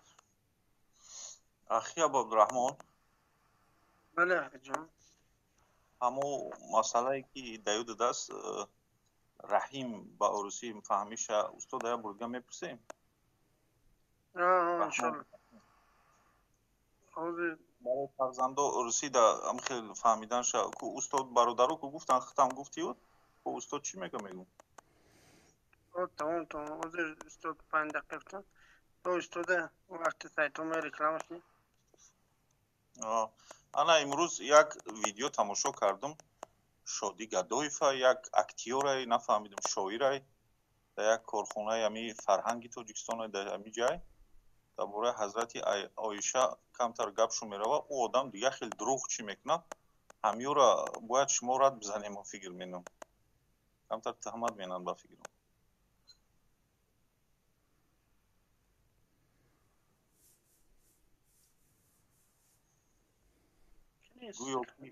гӯё ки ҳазрати оишаро гирифтанаш сабабаш ай кадми кофири спасад чӣ кардааст, кадми хоҷаш рафтааст, и кардааст. барои ҳамин хотир ҳазрати оишаро гирифтааст ки ай куфр, ай одами кофир гирифтанда гӯё ки пайғамбар саллаллоҳу алайҳи ва саллам гирифтааст. як таҳматҳо як гапҳое мезананд, ҳайрон мешавед. ҳошим гадо зинда я актёра, як кадме ози бо рекламаш кайсан, кадом корхонаи фарҳангай, кадом чидае ки бо раис ира ҷавоб метиҳам, ҳар даштада масала. Ам видеош силкаша ёфтам ҳамиҷа, агар ки мониш ай 5 минуту 50 секунд сар мешавад ҳамин гап. алло истокат ага иншаллоҳ хеҷон ага монда. Амирам бояд бародаро рад бизананд ки вақти одамое ки нафаҳманд ба гапи ӯро бовар мекунанд. аз добои динфурӯш ман намедонам ино чиштаги. мега и одамо қуръону ҳадиса мехонанд, историяро намехонанд, ҳар таҳматҳо мекунанд.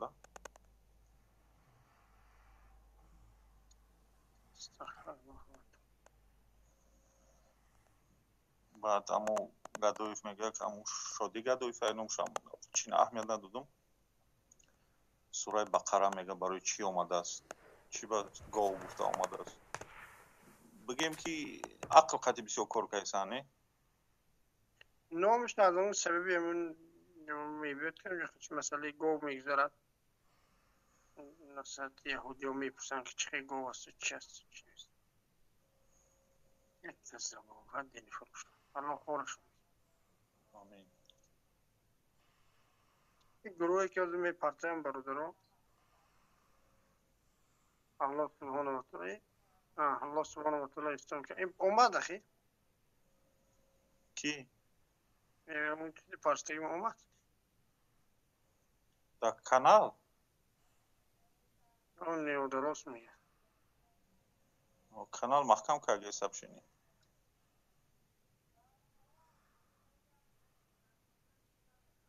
аммо қайём ҳамиҷа омадагӣ да саволи болоша хундӣ, ахи ҳаниф гуфт ку боло да наистагӣ буд ки бо дигар гапош да наистагӣ буд ки ба гуфти шумо ҳаму болоро агар аҳамият медодӣ, ба гуфти шумо одам зино кардан бигираву ҳаромаш бидона кофир намешава. пас таянни мақсад ҳамин кора кардан бигира. устод ҳамишел гуфта савол дода буд, аҳамият надодӣ.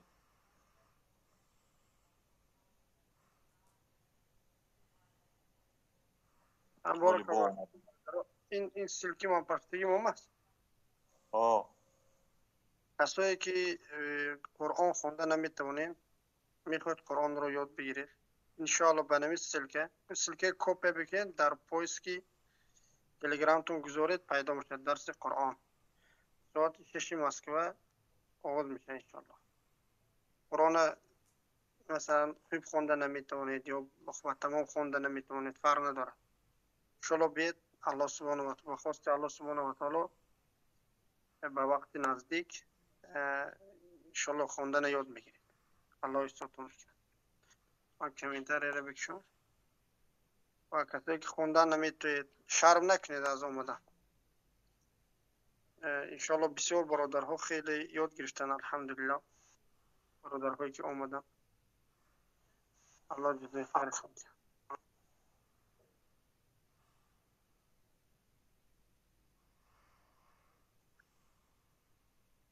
درس بو فکر نکنید که درس ها پولکی است. درس بی پول است. قد بید انشاءالله. الله استاتون بکنه.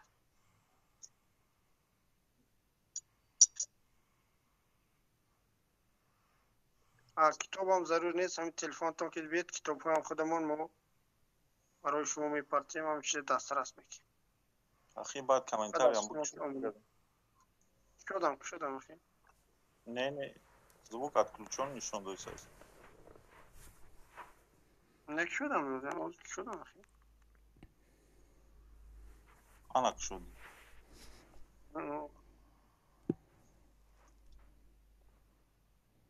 خلاص السلام عليكم ورحمة الله وبركاته. خلاص الدولار مستقر بارتوين.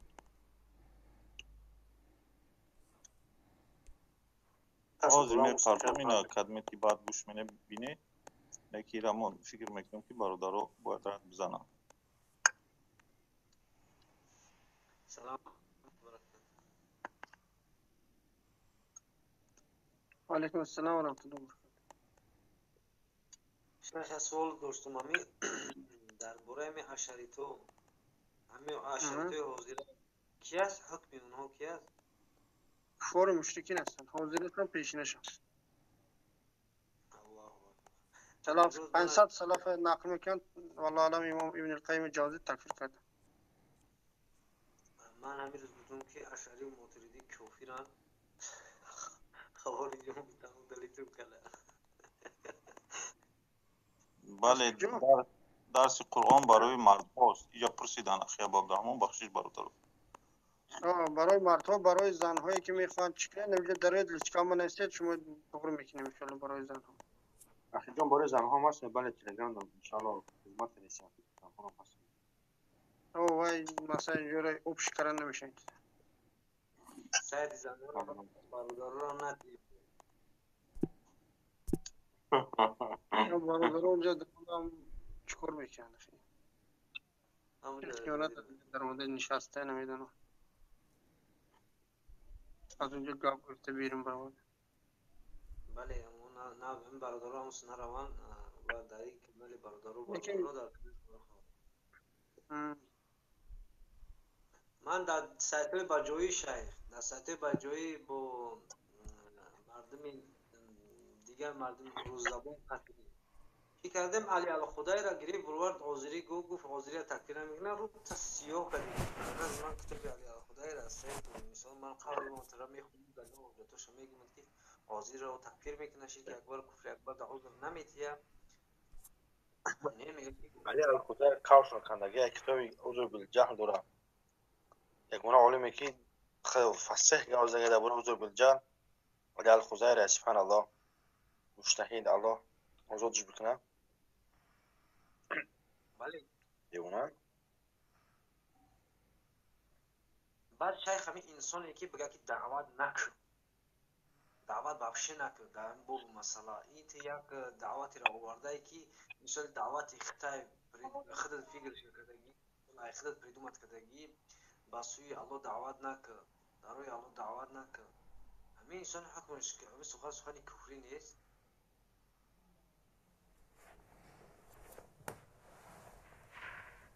اگر دعوت به تمام انکار کرده باشد این صفت کفری است لیکن اگر انسان معیم گفتگی باشد که بارک الله فیکم مثلا تو علمت نمیرسد یا که الان مثلا شرایط نمیبردارد و غیره اگر اون سببش ذکر کرده باشد البته خطا کرده است هر یک انسان باید وظیفه دار است که به قدر استادش دعوت نه برای برمت بشکوکی برمت گفت که تزبلوچی و با برمت با همون برمت گفت زبلوچی بسوی عقیده ای که مثال بسوی دعوت کردی و دعوی مثال این دین خرد پریدومت کردگی و دعوت نک اینجا در مثال اینجا در دعوت نک مردم دین اسلام هم خیلی میگن کفار مشرکین هستن اگر هم بیت توقت مثلا گپ زدیدن بگفت که این گپای خودت مثلا ساخته است بافتد اینا کفار مشرکین هست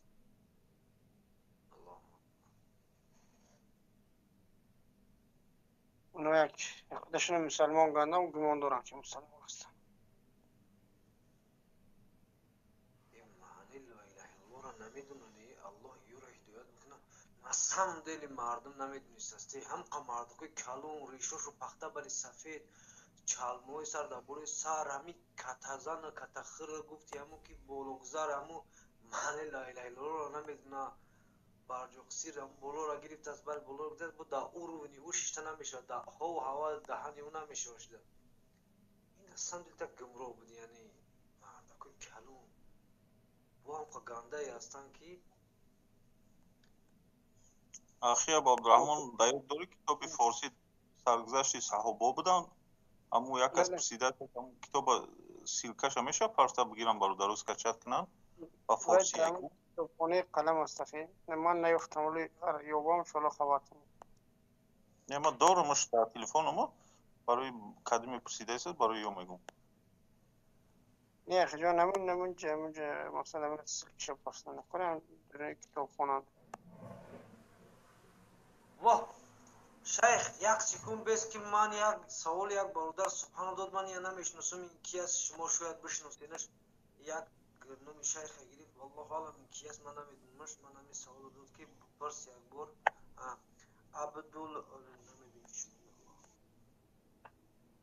عبدالعزیز ار رجی مای رجخیه عبد العزيز راجحي بله کی است همون شیخ يا عالمي هست عالمي حاضر هست زنده است من لكن اپلیکیشن خوب نمیدونم شمار کنم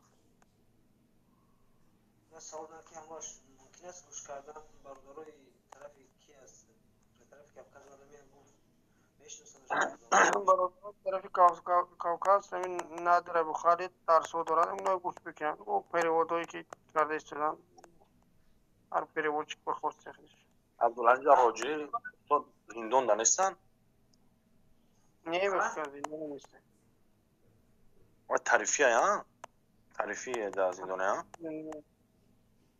بله بله عبدالعزیز علی الخدای را کروجین بعد با خالد الرشید مثال بسیار نه یا بسیار که عالما را اخیستش ها او عالما را به فهم ترجمانای مدخلی ها گوش میکنن برای همو چون نمیرسه نه به فهم علمای فهم برادری موحد گوش بکنن کو اینا میفهمن چرا این مدخلی ها همه را جزی کردن که همون طرفای او بسیارتر مدخلی ها هستن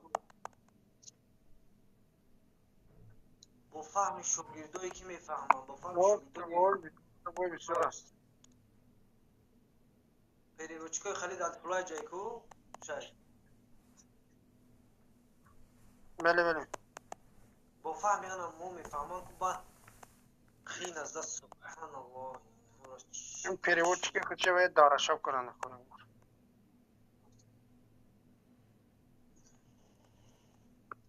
همین فولای جوان قطع میکنن که مردم با هم پریوچکای گبرو اخیرا نگاه میکنید همین مدخلی که من در قزاقستان دیدم همون تقیف امیرالمومنین میگن که همه علما رو گوش میکنن نمی مقصد که علمای نمی راجعین نمی علمای مجتهدین گوش میکنن لیکن با فهمی که با فهم همو شیخشون با فهم همو مقصد که همو پروچکای خشون گوش میکنن اگر نه که واقعا کتابای اون رو بخونن چی نمیکنن یا نه نظرت الله از مجموعه الفتاوای ابن تیمیه میاره میگه که دیدن میگه در همینجا چون که ابن تیمیه تکفیر کردگی نیستن نه که عذر داده هستن پس کسی که همون چی با چی میکنه کو خودش مهم علم کده است با جو کده است اگه دامجم خیلی نوشتگی نیست برادر استاد اومد مقصد که اومد چه خبره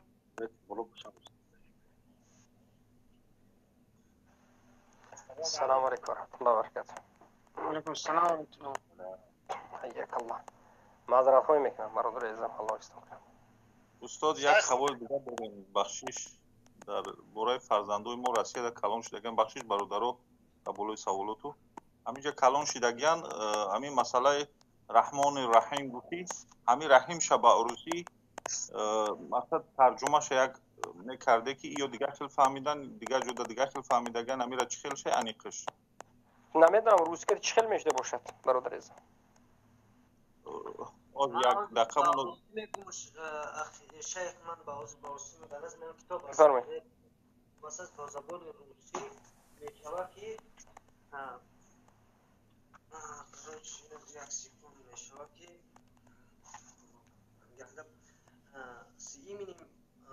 سیمینیم الله سیمیل استواگو میلاسر نگو انا اخی شاید امیرا میگن که میلاسردنی گفتن امی ابو نادر گفته است که میلاسردنی این سلو و کارنش ایسرد سای ممکن نیست میلوشی باید بگوی اینجا در میگه که سیمینیم الله میلی کفسم ایتا میلی در میروی دنیا برای همه را милосердный ден суда только отношение верующих. بله این معنایی که شما میخونید درست است، لیکن کسایی که زبان عربی روسیه میدونند به مانند نادر گفتند و کسی دیگر میل سرد میل سرد نیم سرد این گویا که از سرد است، بله از قلب است. برای همین این در حق الله درست نیست. بله برای که قلب چیز به الله سبحانه و تعالی این چیزش که ثابت کرده نیست اگر به همین معنا باشد این کلمه. لیکن این کلمه به معنای دیگر کسایی گوید که نه این همین لفظش همین خیلی است و این به قلب دلالت نمیکرد بو که ندارد. والله اعلم. رحم دل گفتم ممکن نیست، یعنی اگر توجیکی کتی اگر میره سرت نیم رحم دل باشد الله سبحانه و تعالی رحم دل نمیگه. سلام علیکم. و علیکم السلام و رحمت الله وبرکاته. شیخ خوبی سلامت است؟ رحمت شیخ بارک الله فیک. خوبیم تینجیم بارک الله فیک. الحمدلله احبك فی الله. شناختی؟ الحمدلله احبك الله الذي احببنا فيه. بله بله اکا شناختیم. شما چه خیلی خوبه؟ الحمدلله. یک سوال بود. بفرمایید. همین سوال بعضی قوری‌ها گوش میکنم اخیرش اگر کوم یا که همین که کوم باشد خیلی کومو بگو میدن خیر. بله بله قرائت. بله قرائت یک چند نمود قرائت 7 نمود قرائت خیلی 7 قرائت میگن خیلی مشهور است. 10 قرائت هست خیلی معروف است. 10 نمود خوندن 7 نمود خوندنش خیلی با معروفتن است. قرائت ورش میگن. قرائتی که ما میکنیم قرائت حفص است. مثلا والضحى والليل اذا سجى این قرائت حفص است. لیکن قرائت ورش والضحى والليل اذا سجى گفته یا که کومو گفته آخرش میبرد. اینو یک نمود قرائت است و باقی ندارد. بارک الله فیک. این اگر حرف خوش کنه دام بلگو نمیشه. نه این همه جوبه نه این همه جوبه نه این مخصوص جوهاش است که بله بله یگون نه این جویز است. چخیلی که پیامبر گفتند که قرآن به 7 قرائت نازل شد. این یگون مشکل نه. 10 قرائت است دلیل است به همیش جویز است. حیاک الله. جزاک الله خیر اخی. و یک بارک الله فیک. عادتا اهل افریقا جزایر لیبیا تونس مروکو انا منطقه ها قرائتشون قرائت ورش است. انا من خیلی قرائت است. مثلا ها باشد ه میگن اینجا اومده سودگی باشد کومو گفته کمتر میبرن. انا من خیلی است. مثلا مالک یوم الدین مالک یوم الدین میگن و غیر ذلك و این درست است. بارک الله فیک. استاد همین فرزند ما شاگرد اخی ابو عبدالرحمن سوال کردنیه گفتم بیا سوال خطو کنی که یاد بگیری آینده صحبت کردن با برادرها. بهترین حفظه الله بارک الله فیه. کنی نومش چه؟ نومش قعقه موندگی. بهترین قعقه بفرمایید. السلام علیکم و رحمت الله. و علیکم السلام و رحمت الله و برکاته. اهلا و سهلا. Я савол доштам. Я бародарай тортнакай, худаш торт мена. Баъд агар закат биёрад ура торт бе ден рождениера мумкин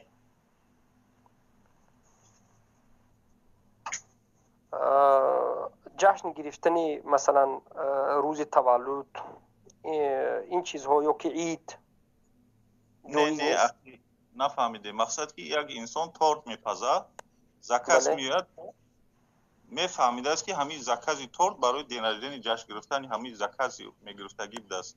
برای هم آدم فروشه یا نفروشه یا که چخله نه فروختن یک نمود چیز بمانند اینکه یک کس میباید از شما کورت میخرد.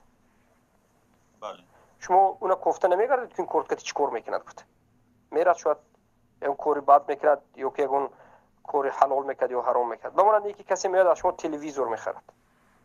تلویزیون کسی برده موسیقی دیدنش ممکن است، یگون فحش و فحشه دیدنش ممکن است، چیز دیگر دیدنش ممکن است. همه این چیزا میخواد کردن ممکن است باور کنید اگر فکر کنید. برای همین تورتی که به شما زکات شود که برای دیرجدنی تولد من تورت کن بالاش به روز تولد من نویس هیکل سوزگار این درست نیست. اما تورت شما اومده خریده برود فقط تورتی که شما دارید هم خریده برود فرق ندارد که برای چی میخرد و نمیخرد، چیز فروخته شده، لیکن از پس اون نمیشد. اما مخصوص برای عید اونها و روز تولد اونها شما نمیپذید، مخصوص نمیپذید. بارک الله فیک. اما جزاک الله خیرا. حفظكم الله. قعقاع الله يسعد كنات یک علم دین، نصرت دهنده دین، انشالله فهم و درک و شوق و ذوق و آموزش علم نصیبت کنه انشالله. علم آموز انشالله سعادتمند میشه. آمین آمین. حیاک الله. مثلا این برادر به گوشت کرد که نه همون جاهایی که مثلا گذاشته میشه دقیقتون نمیتونید، باید قاعده دیگر مثلا بغیر از خوندن موی باید قاعده تجویدش آموزن، قاعدش باید بیاموزن. درست؟ خیلی شاید بله آموزن خیلی حرکت کنید جوان. ابو عبدالرحمن فهمید یک بار دیگر گشتی بگم مسئله قرائت قرآن با گفته استدن که همون جایش که این برادر گفته استدن بعضی مثلا یکون حرکت بسیار میکنن یا که میگن باید قاعده همون خوندن همون دیگر قرائت باید آموخته شد. یعنی البته برای من گفتم این از پیش خود کدوم حرف خواهد دروز کوته کرده من یک نمید قرائت کرده استم نمیگید. سبحان الله. این مخصوص قرائت است که می آموزید. همه جوبا که خواهد انسان تغییر داده نمیتونه.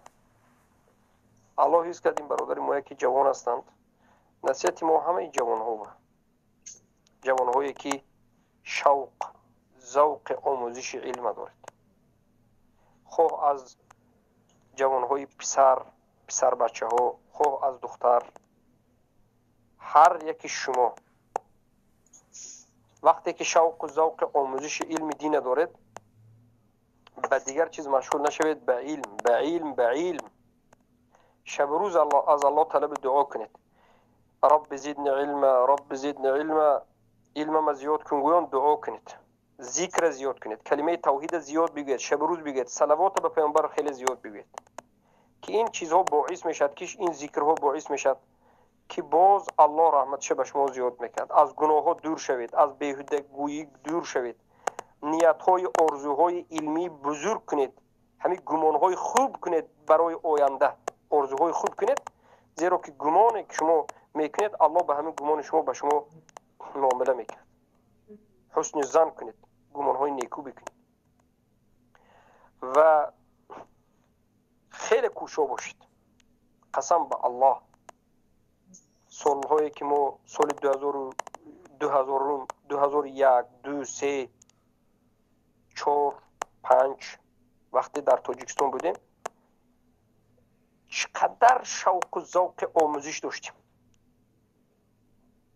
لیکن افسوس که یک راه نشانده، یک طالب علم اهل سنت نبود که ما را یک جا بشنده 10 دقیقه نصیحت کند. قسم به الله اگر بود بچه ها را دیده بودیم که از مدینه آمده بود، غیر از کر و فر، غیر از بعضی از همین خیلی چیزا دیگه چیزی ندیدیم که یک جوبه نشوند فهموند که برادر این راه هستن، این منهج هستن، این گپ هستن، این کار هستن، اینجا شروع کن بیا این اون. یک ذره ندیدیم. از همین جهت وقتای ما کمی بیهوده گذشت، وقتای ما کمی بیهوده در همین سالهای شوق و ذوق گذشت. کدوم کتاب نباشد به پیش آمد کو بر این کتاب هم خوندم و نمی ترسیدیم، خودم نمی ترسیم، لیکن جوانی دیگر است که قصه های انبیا، تمام تاریخ، خود تاریخ ابن کثیر باشد، ابن جریر طبری باشد، خود قصه های انبیا باشد، بسیاری کتاب های مخونده برآمده بودیم. در همین سالها کتاب های فارسی را خوب میخوندم، در اون وقت عربی نمیتونستم، فارسی میخوندم خیلی، لیکن منهج نبود و این چنین جوان ها خیلی زیاد بودند، خیلی زیاد بودند خیلی جوان ها. برای همین مقصد از این صحبت چی است؟ مقصد این صحبت من همین است که امروز شما همین چیزه دارید، طالب علمای اهل سنت دارید، منهج معلوم است، راه واضح است و شما به ما آماده کرده همین چیزه طالب علما موندگی هستیم و شب روز با در خدمت هستیم و با آماده میکنیم از ترجمه کتاب ها، از نوشتنش، از درس ها، همیشه نقطه به نقطه به نمودی ترتیب و نظامش در بات و این آن. لیکن شما باید در انکون حرکت کنید. و من باوری دارم که همه خیلی جوان ها حالی هستند، هر روز هر دور زمان جوان ها هستند در ملت تاجیکی تشنه علم هستند، به مانند تشنه آب می جوشند درونشان برای شنیدن حق و علم. اونها اگر کتاب نیابند همین گپ گوش کرده همیشه می نویسند و از یاد میکنند. این خیلی جوان ها هست و انشالله روز به روز زیاد میشد. میاد آینده اسلام، امت اسلام آیندهش در دست شما جوان ها است. مطالعه کنید، علم آموزید. غیر از علم دیگر چیز که اسلام پیش بردن نمیتواند، دیگر چیز نیست. این گپ باقی مانده گپ ها مشکل است. علم اولین چیزی که مسلمان میکند خودت را و دیگرها را علم است. بی علمی تمام مشکلی در بی علمی است. شرک و کفر از سبب بی علمی، بدعت و خرافات از سبب بی علمی، جهالت همیشه از سبب جهالت است. الله اکبر. علم چقدر بزرگ است برای همین جوان ها. وقت خود به چیزهای بیهوده نگذارونید. قسم به الله این حیات شما یک بار است، یک بار. انا خیلی میبید میرید. اومده کینو دیده، فیلم دیده، مولت فیلم دیده، بازی کرده، دندی بازی های و کامپیوتر بازی ها کرده، به همون از این دنیا بعد از این بازی 18 ساله مکتب تموم کرده، بعد مردی کور شده 40-50 ساله میون هم شکسته، بعد همین سر خم کرده چی بیدنی نه دین نه دنیا تعیین نی، همین خیلی مرده برفتنی هستید نگر شد نی. از همین جوانی سربلندی را باید شما فکر کنید. سربلند باید باشد، آزاد باید باشد. شما باید این مردم راهبری کنید. شما جوانهای مسلمان باید آینده این مردم راهبری کنید. لیکن برای راهبری کردن مردم، پیشوا شدن به مردم، علم لازم است. به علم تمام مشکلی ها به سر شما میآید. تمام راه ها برای شما محکم میشه. یگانه چیز علم است و این قرآن و سنت با فهم سلف است. به منهج علم خونید. به منهج از این طرف 100 سال این خونید، اخیری کار با جهالت، اخیری کار با بی علمی، با کفر، با شرک. چخیلی که اهل بدعت ببینید میگه من 50 سال خوندم. میگه 50 سال چی خوندی؟ 50 سال با همون بدعت خوندگی است، ضلالت خوندگی است. لیکن اگر به منهج اهل سنت و الجماعه اگر علم آموزی، مابین 2-3 سال حق به تمام هنر می آموزی. بله برای عالم شدن با 5-10 سال دیگر مطالعه میکنی، برای علامه شدن با 10-15-20 سال دیگر مطالعه میکنی. یک علامه بزرگ دین اگر در تاجیکستان این چنین انسان ها تاجیکا باشند، تمام ملت فارس حالتش تغییر می‌یابد. مشکلی در انا همون خیل نبودن علمای ربانی که شجاع باشند، به مانند که رسول الله صلی الله علیه و سلم به قریش گفت. قریش‌ها به نزد رسول الله آمدند گفتند که اگر ملک خواهی بهترین خانه برای تو میدهیم، بهترین سردار ما تو میشوی، پادشاهی ما تو میشوی. اگر زن خواهی بهترین زنهای قریش تو بمیدیم، مال خواهی تو را بهترین خودمون میکنیم. همین دینت، عبادتت در درون خانه ها کنید. خواهش میکنیم دین ظاهر نکن، براءتت ظاهر نکن، تکفیر ظاهر نکن. پیامبر صلی الله علیه و سلم چی جواب داد؟ اگر گفتن آفتاب به دست راستی من، ماهتاب رو به دست چپی من بدهید، من از این راه هم نمیگردم. امروز ما همچنین طالب علم های اهل سنت میخواهیم که در همین منهج به مانند رسول الله همچنین بیاشد. جوان ها باید همچنین نیت و ارزویی که فقط حق گویی، حق رسانی، رضاگی الله و ظاهر شدن حقت بیرون برند و همچنین بگویند که اگر آفتاب رو به دست راستم بدی، ماهتاب رو به دست چپم بدی، من هرگز از قرآن و سنت و سلف صالح به دیگر جو بیرون نمیشم. اما افسوس است که امروز چقدر آموخته ها به نام طالب علم علما رو میبینید که به نام عالم است، البته که علم نداره لیکن لقب عالمی دارد، طالب علم است، به یک چیزهای عادی، به چیزهای ناچیز، به چیزهای کمترین دنیا آفتاب کجا رسد، ماهتاب کجا رسد، به یک چیزهای ناچیز الله المستعان از راه بیراه شده است. الله المستعان، الله المستعان. برای من علم خوانید و این اختلاف هایی که امروز در بین ملت تاجیک هست، فارس تاجیک، اختلاف هایی که هست، همیشه از سبب کم بودن علمای اهل سنت است و زیاد بودن علمای جهمی یک و زیاد بودن طالب علم های ناکامل، به این معنا که ناپره و معنای ناکامل ناپره عالمی نه، به منهجش پره نیست، منهج عالی نمیفهمد، ولی اصل دین از فروعات دین جدا کرده نمیتواند، کامل نیست، لقب عالمی دارد. همین کم عربی را فهمید، آوازش کمتر غفستر میکند، بعد میبراید این خوارج، این و همین تمام، اصل دین پرسی نمیداند. الله المستعان، الله المستعان. مصیبت امروز همین است. طالب علم های به نام طالب علم است، از اصل دین بیخبر، از منهج اهل سنت بیخبر، سلک صالح اصلا نمیداند. یک دو عالم به گوشش حلقه کرده است، عالم معاصر خطا کرد گوید شما اگر وای عالمه شما خوارج میشید.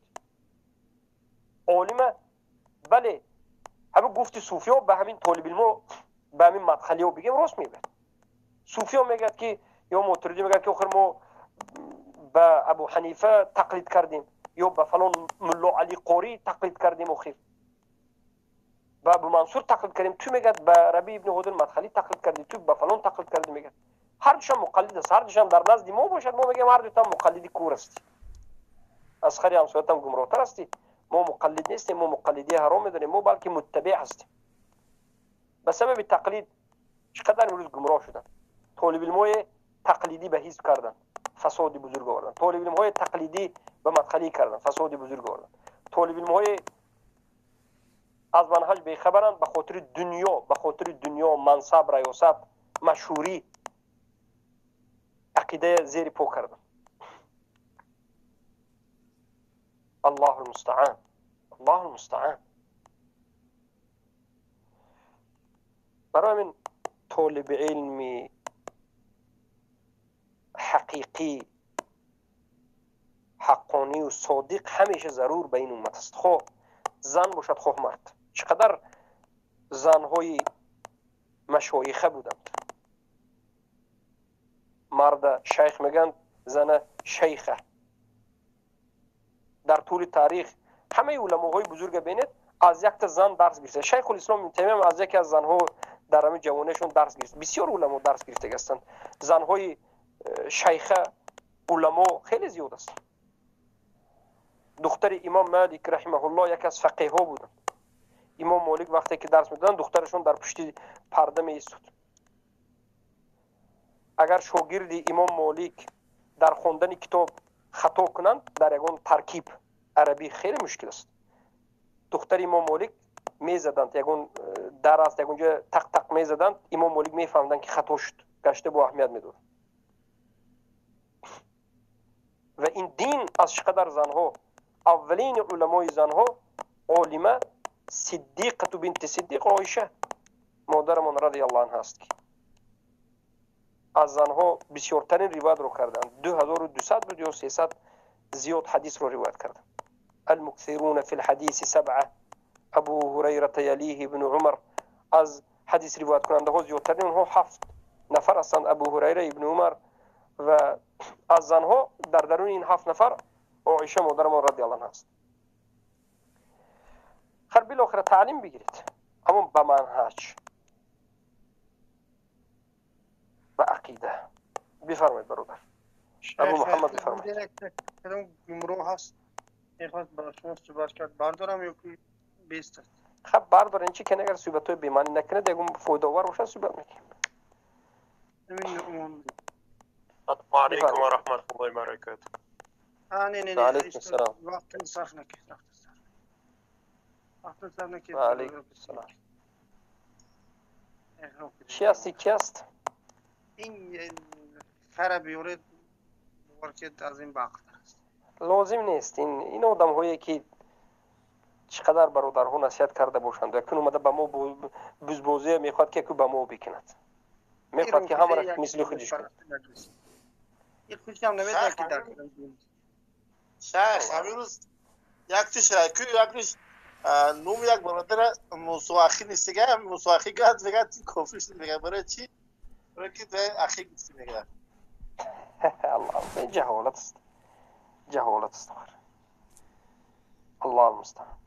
بفرمایید ابو محمد سعید. اهلا و سهلا حفظك الله. السلام عليكم ورحمة الله وبركاته أستاذ بزرگ. وعليكم السلام ورحمة الله وبركاته. امیدوارم که صحت کامل داشته باشین استاد عزیز شما و تمام دوستایی که در کانال امشب هستند. استاد بزرگوار همه خواستم جزاک الله اسمشان شنوا شم. استاد عزیز در جا که زندگی میکنیم کم در زندگی برای ما مشکل است. بعضی دوستا با ما تماس میگیرن یا هم بعضی دوستا که دور و بر ما را فقط از اسم اصلیمان میشناسن، بر ما پیشنهاد چی میدن؟ درس عقیده میدن که باید خودشون درس بخونیم و در ساحات مختلف هستن. ولی همه قدر است که در این روزا دوستایی که در جا زندگی میکنن، کسانی که به قرآن سنت دعوت دارن، زیر تعقیب هستن و ما دوستان نمیتونیم که برشان بگویم که درس نمیدیم یا بسط درس دادن خود نیست. مقصد هدف ما است که مفاهیم برشان برسانیم. در این حالت اگر ما کار کنیم ممکن از جاها بر ما مشکلات خلق شد، یعنی امکان از زیاد میره که ما دستگیر شویم و به طرف زندان روانه شویم. در این حالت ما جواب منفی بدیم یا اینکه همین کم. بارك الله فيك برادر عزیزم. البته هر کسی که اولا الله سبحانه و تعالی در قرآن میگه اعوذ بالله من الشیطان الرجیم لا یکلف الله نفسا الا وسعها. الله هیچ کسی رو مکلف نکرده است زیادتر از طاقت او. و یکی از این معناش همین است که وقتی که به بالای شما در دعوت کردن و درس دادن مشقت مرگ باشد یا از زیر تعقیب باشد، در این حالت توقف کردن این مخالفت به شریعت یا که گناهکار شدن نیست. یعنی وقتی که جوابی سلبی و منفی میدید که موقتا نمیتوانم، این یگان گناه یا مشکلی نیست، بلکه هر یک کار به حکمت و به سببی خوبش گرفته باید شود. و اولین چیزی که شریعت میخواد این حفظ خود شما است، حفظ نفس است. دین خودتون و حفظ دین و حفظ نفستون باید به جا بیارید و باقی مانده مسئله ها باید در زیر مصلحه و مفسده و در زیر همهش یعنی امنیت خوبی باشد. اما معنای سخنی نیست که همیشه در همین حال، لیکن یک مدتی که هست و بعد از این راههای خوبش دیدن و فکر کردن یا که بنوشتن، وقتی که نشد روبرو شدن بنوشتن، یک درسی رو می نویسید مختصر به برادرها ارسال میکنید، می نویسید ارسال میکنید. بله وقتی که دهانه میدارم می نویسید یک موضوع به مختصر می نویسید، بسم الله بفرمایید انا همین است عقیده میگید میتید و همین آیسته آیسته پیش میرد.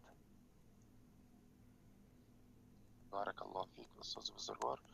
استاد دیگه که با بعضی استادان ما زمانی که من شما در یک بار یکی از مسائل پرسان کرده بودم و صوت شما را برشون رساندیم، ولی با وجود کتاب ها و دلایل و چیزها که برشون رساندیم هنوزم یا مثلا در منابرشان از ایدی از انسان ها را حفظه الله میگن، هرچی کوشش کردیم یعنی قناعتشان دادن نتونستیم، ولی زمانی که با ما روبرو میشن قناعت میکنن، وقتی که پشت میکنن بر ما بس کار خودم میکنن. با همچین انسان ها چی کنیم استاد بداخدن؟ ترک کرده میشن برادرز. حیان همین منهجی که احمد ابن حنبل رحمه الله با ابو داود رحمه الله بیان کردند. وقتی که اهل سنت رو دیدید که اهل توحید اهل بدعت رو خوب میگوید، حفظه الله میگوید، قطعی و صحبت میکند، نصیحت بکنید. نصیحت کردید قبول نکرد ترک میکنید، ترکش کنید. بارک الله فیک. واقعا خیلی دردآور است است استاد. ما که با کسانی که درس خواندیم، کسانی که یک عمر به قرآن سنت خدمت کردن، امروز حالت حاکم هستند که یا ما را ترک کردن. ما در قصهش نبوده، ولی جای دردآور اینجاست که یا به دین الله پیش کردن. امروز صحبتایی را دارن خود ما تعجب میکنیم. بعضی وقت به خود فکر میکنم آیا یا همون علماهای وقت نبودن، آیا همون کسان مفسرین نبودن. امروز میگن الله اکبر است، داود دفاع میکنن. من نامش ابتلا. بله نام شرط نیست. بله در رسانه ها ممکن صوت هایشون نشنیده باشین. به زبان پشتو یک شخصی هست، خیلی یک مفسر بزرگ، یک انسانی که واقعا در زهد و تقوا در چیزا مثال نداشت، ولی امروز تاخت تازشون بر علیه اهل حق، تاخت تازشون حتی تحریک دین الله سبحانه و تعالی. امروز جهاد اصلا میگه وجود نداره، حصر نیست که ما جهاد بکنیم، باید دعوت بکنیم و درس و تدریس بکنیم با همچین انسان هایی که ما از پیششان آموختیم. یعنی واقعا خیلی دردآور است استاد. باور بکنین یگانه وای را که اگر ما بخوایم که اذیتشان بتیم، وای را که ما بخوایم که اصلا ضربهشان بزنیم، یک گانه رایش اینه میمونده. میگم الحمدلله که برای ما الله سبحانه و تعالی در هست. نمیخوام که دادم روی تو تعریفتان کنم استاد، قسم به الله است که هیچ چیز دوست ندارم، ولی واقعا از ته دل میگم استاد، از ته دل. الله یسلمک. بالاخره برادر عزیز، الله شما را حفظ بکند. الله سبحانه و تعالی خودش در قرآن بیان کرد که ولنبلونکم بشیء من الخوف والجوع ونقص من الاموال والانفس والثمرات وبشر الصابرین. امین است، حتما الله میسنجد. در آیه دیگر میگه الف لام میم احسب الناس ان یتركوا ان یقولوا آمنا وهم لا یفتنون ولقد فتنا الذين من قبلهم وليعلمن الله الذين صدقوا وليعلمن الكاذبين. وقتی که شما میگویید که من مسلمانم، مؤمن هستم و مسلمان شدم، شما گمان میکنید و میپندارید که ما شما رو نمیسنجیم، حتما شما رو میسنجیم. پیش از شما بوده ها رو ابتلا کردیم. فتنه به معنای ابتلا کردیم و شما رو هم حتما ابتلا میکنیم تا که بدانیم که شما در همین ایمانتون راست هستید یا دروغ هستید. و ابتلا خیلی گوناگون است و در مرور زندگی می آید و خصوصا علما و طالب علم خیلی باید در احتیاط باشن، خطر است. برای این صحابگان رضی الله عنهم رو ببینید که همیشه خود رو در حالت خطر احساس میکردن، هیچ وقت در خود رو امین از مکر الله حس نکردن. خود رو از جانب الله همیشه در امنی حق، یعنی امن دو نمود است، امن زندگی که آرامی، این امنی همیشه من مسلمان میستم تمام گفتن. هر کسی خود رو همچنین اگر پندارد این عین گمراهی است. صحابگان شب روز می ترسیدن که بناگو گمراه نشوند، بناگو به یگان خطا نغلطند. از خود می ترسن که صفتهای منافقی باشد نباشد، احتیاط می شدن. اما انسان ها اگر بی‌پروا شوند، فریفته به خود شوند و هر کاری که خواستند بکنند، عاقبتش همین است. عاقبتش همین است که سنجش بزرگ است. پیامبر میگن ان الله لا یغربل، الله غربل میکند. غربل یعنی معروف است، آرد رو وقتی که برای تازه کردن بعضی دانه های زیاده به یک چیزی انداخته می جنباند، آرد میبرد، افلاسی در بالا میماند. اینم غربل است. اینم الله مسلمان ها رو غربل میکند، میبیند که کی میماند، حقیقت کی است. بلاها هر کس به حق خودش، درجه خودش. الله المستعان. برای همین پیامبر صلی الله علیه و سلم گفتند که ستکون فتن، در آخر زمان فتنه ها خیلی زیاد میشد. القاعد فی خیر من القائم، نشسته بهتر از خسته است. و القائم خیر من الماشی، خسته بهتر از راه گشته است. من تشرف تستشریف، هر کسی که سرش بربرد آمیخته شود همراه شده می رود. در حدیث دیگری که روایت مسلم از ابو هریره است، پیامبر صلی الله علیه و سلم گفتند فتن ستکون فتن كقطع الليل المظلم، زود است که فتنه های میاد به مانند قطعه های شب تاریک، یعنی قطعه به قطعه زود بسیار. یصبح الرجل مؤمنا و یمسی کافرا و یمسی مؤمنا و یصبح کافرا. بگاهی مسلمان میشد پگاهی کافر، پگاهی کافر بگاهی مسلمان، یا که پگاهی مسلمان بگاهی کافر. یعنی در یک روز در یک شب تغییر یافته میگردد. به سبب چی؟ به سبب کثرت فتنه ابتلا است. برای من پیامبر صلی الله علیه و سلم گفتند القابض على دینه كالقابض على جمره. در آخر زمان کسایی که دیندار میشوند اینقدر از سبب زیاد بودن فتنه به مانند این است که در کف دستشون یک لخشه انگشت رو گرفته شدند. دستشون چخیل دست انسان میسوزد وقتی که لخشه انگشت رو گرفته. انا همچنین انسان میسوزد وقتی که دینداری میکنه. و صبر بکن. برای پیامبر صلی الله علیه و سلم رو الله امر کرد که فصبر کما صبر اولو العزم من الرسل. صبر بکن چگونه که ای پیامبر محمد صلی الله علیه و سلم پیش از تو دیگر اولو العزم پیامبران بزرگ از نوح و ابراهیم و موسی و عیسی صبر کرد. الله المستعان. الله المستعان. الله همه شما را حفظ بکند. الله به همه شما برکت بدهد. من خوری میشم برادرهای دیگر صحبت بکنین ان شاء الله طالب علم ها ان شاء الله با در تماس هستیم. السلام علیکم و رحمت الله. و علیکم السلام و رحمت الله و برکاته. جزاک الله خیر.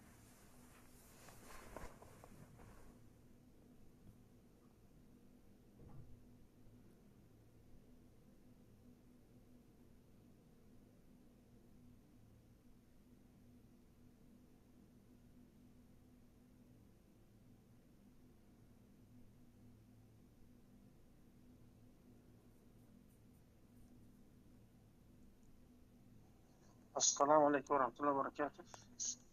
خوب نباشین تقلید دوام کنیم. بارک الله فیکم. گفتین چند کس خوبه چند کس خوب دست باردارین که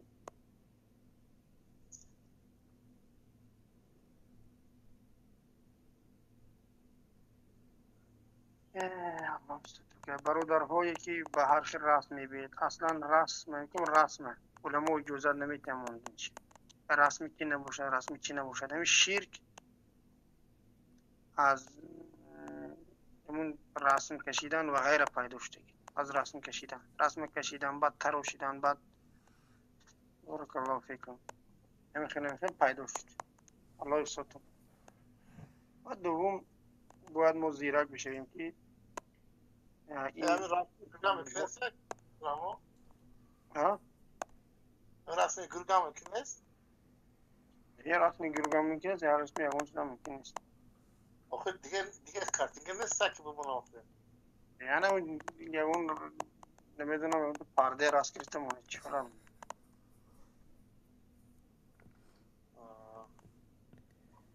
معنی سه کنیش. بارک الله فیک. برای مشته مسلمان ها باید همه جهته باشه. هر راهی که در اون رو علما اجازت داده نیستن و به اسلام خطر دارد باید شود. بارک الله فیک. و بعد بعضی برادرهایی که رسمهای بعضی از مجاهدین و غیره میمونید الله یسترتون کن اونها به خاطر الله کردند و رفتن. دین ما قرآن و سنت است به فهم سلف ما.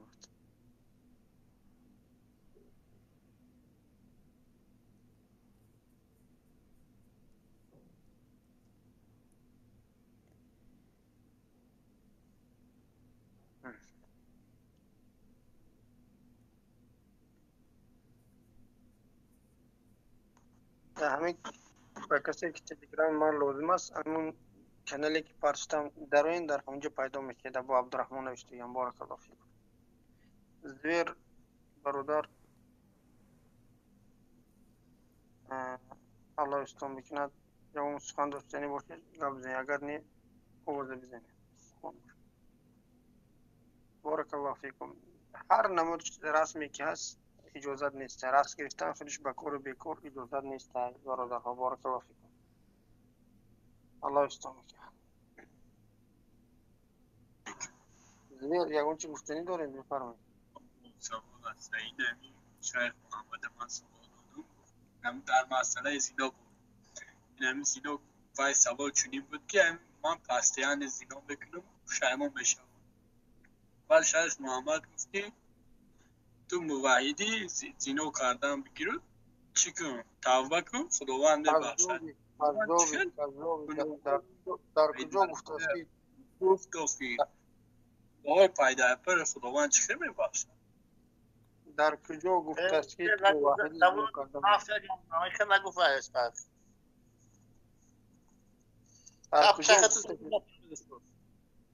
یک دقیقه خیلی در کجا گفته که تو موحدی زنا کردن که اعوذ بالله تو از الله نمیترسی آرام گفته او دلت کرد میپرته به شما یگان احتیاط نداره ده من آروم بود سوال چونین بود که من موحد رو پاستیان زنا نمیکنم کلمه پاستیان چه دروغ میگی کازو گفت که زنا میکنم گفت باز پشیمان میشم هرچی بعد چه بعد شده و چه زنا میکنه باید یعنی کسی که زنا میکنه کفر است می؟ البته پس یک پاستیان زنا میکنه کفره دلیل بیار الله لعنت بکند به این کذاب و دروغ دلیل بیار ما باشه بشون از بالله دلیل بیار خارج زنده دلیل بیار گفت کی گفته است این گفت دلیل بیار چی بود تو دلیل نکنه اعوذ بالله استغفر الله دلیل بیار زویر بده که دلیل بیار ناموسندین رو دابت بیار متدجی دابس من نبیار دلیل بیار که کی گفته است که پاستیان اگر پای در پای چند بار زنا کرد کفر میشه دلیل بیار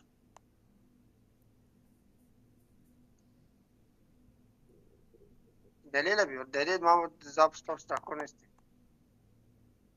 من شیخ اعظم جنگو از لبو کس خوب میشناسم عقیدتا هم لبو نمیکنم برادر ابو عبدالرحمن این زویر خرب دست نیکی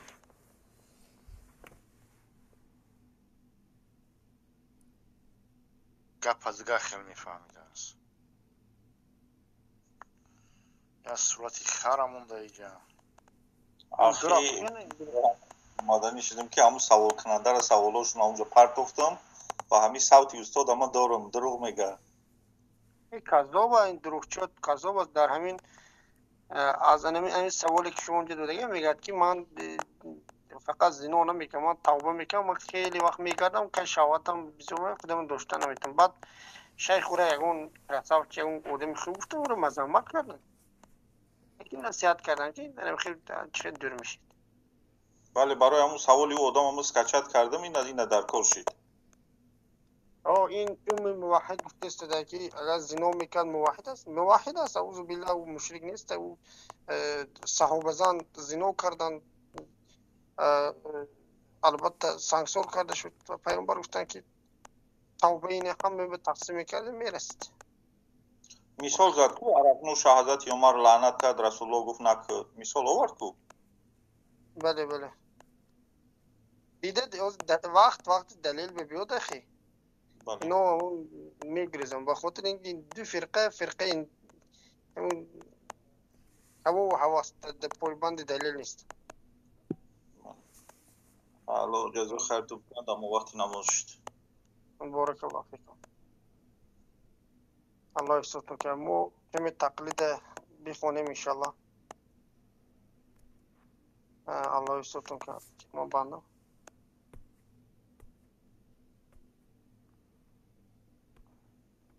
شرک اصغر میدونیم شرک اصغر گناهش از چی بلند است از زنا کرده همون هایی که میدونه که میگه که بچه انسان کفر میشه شرک اصغر گناهش از چی بلند است از زنا کردن و غیبت که غیبت هم خودش گناه کبیر است همین که هر روز به 10 بار غیبت میکنه از این میوردی اگر حوزه شاید هم گپ بالای خودشون گردد بعد سونو میدوان که شیخ این مورد تکفیر کرده است تو دست چی کار کنی اعوذ بالله الله بهتر استغفر الله بكره استغفر الله تعالى استغفر الله. الحمد لله وحده والصلاة والسلام على من لا نبی بعده. ما از کتاب نوشته شیخ ابو محمد مدنی حفظه الله در والا گذاشتیم، خواندیم که مثلا تقلید چی معنی دارد در لغت و از قرآن و سنت دلیل ها رو ذکر کردیم، قول های علما رو ذکر کردیم به اینکه تقلید در کدام جو جایز است و در کدام جو حرام است و ما رو الله امر کرده است که اتباع یعنی مطابقت پیامبر صلی الله علیه و داشته باشیم. امروز از اقوال علما رو هم با میخوانیم که در باب تقلید چی میگوید. از صحابه عبدالله ابن مسعود رضی الله عنه روایت است که میگفت عالم یا دانش آموز باش و یک امعه در بین آنها نباش. امعه کسی را گویند که جاهل است و خود انتخاب و رأی ندارد و همیشه مقلد است. یعنی مقلد گمراه نباش بلکه بیاموز، عالم باش، لا اقل طالب علم باش. این سخن صحابه در عموم دین است، چی برسد در اصول دین. و اینچنین عبدالله ابن مسعود رضی الله عنه گفت هیچ یک از شما دینش را تقلید به مردی نکند و هرگاه ایمان آورد و هرگاه کافر شد کافر بشود. و اگر شما اقتدا کننده باشید پس اقتدا نمایید بر مرده، زیرا زنده ایمن از فتنه است. الله اکبر. یعنی بکی به کدام مرده ها چکنید؟ به همون مرده هایی که با توحید و بارک الله فیکم با حق گذشتند و الله آنها را از فتنه ها ایمن نگه داشت و آنها از ملامت کفار مشرکین و منافقین نترسیدند و حق را گفتند، در حق ثابت بودند. الله و هم طریق جانشان را بگیرید. بارک الله فیکم. شیخ الاسلام ابن تیمیه در کتاب توسل و وسیله روایت دیگری را از ابن مسعود ذکر می نماید که چنین است: اقتدا به صحابگان نماید، زیرا الله تعالی از آنها راضی شده آنها را جنتی خوانده و هر کسی ایمانش مثل ایمان صحابه باشد نجات خواهد یافت. والله اعلم. از عبدالله ابن مسعود رضی الله عنه روایت است که گفت شما امعه نباشید. گفتن امعه چیست ابو عبدالرحمن؟ گفت امعه این است که شخصی میگوید من همراه مردم هستم، اگر هدایت یافتند هدایت مییابم، اگر گمراه شوند گمراه میشم. الله اکبر. همین سخن امعه، آیا مردم ما بسیارشون امعه هستند یا نیستند؟ چرا که مردم با نگاه میکنن که مردم اکثر طرف کفر برفتن کفر میرن، از اکثر طرف توحید برفتن توحید. یعنی آنها بد و نیکه با یعنی با رفتن اکثر مردم به یک طرف با این مقایسه میکنن. والعیاذ بالله. این اگر اصل این گپ کفر است. اگر مردم شرک کفر برای من شرک کفر میرن، اراده شرک کفر کردن انسان رو کافر میکنه. حتی انکار نکردن شرک کفر انسان رو به دین داخلش نمیکند. این خیلی خطر است. اهل توحید باید از اینکه مقلد باشیم، مقلد پرکردانه باشیم، از این پناه با الله بریم. برای زیرا که امتهای گذشته اکثرشون مشرک گشتن به سبب مقلدی. به سبب مقلدی بابایم کرد، پدرم کرد، آچه هم کرد، یعنی خلقم کرد. همچنین شرک به آنها را که شیطان علیه لعنه، شیطان رجیم وادار کرد. بارک الله فیکم. سخنهای این صحابه جلیل نهی و برحذر نمودن از تقلید و مقلدی است. فضیل ابن ایاس رحمه الله گفت متابعت به قرآن و سنت نما، براه هدایت و به تو کمی راهپیمایان راه حق ضرر نمی رساند و کاملا خود را از راه ضلالت نگه دار و هرگز فریفته از زیاد بودن رهسپاران گمراه مباش. الله اکبر. خدای ابن ایوب گفته شدن که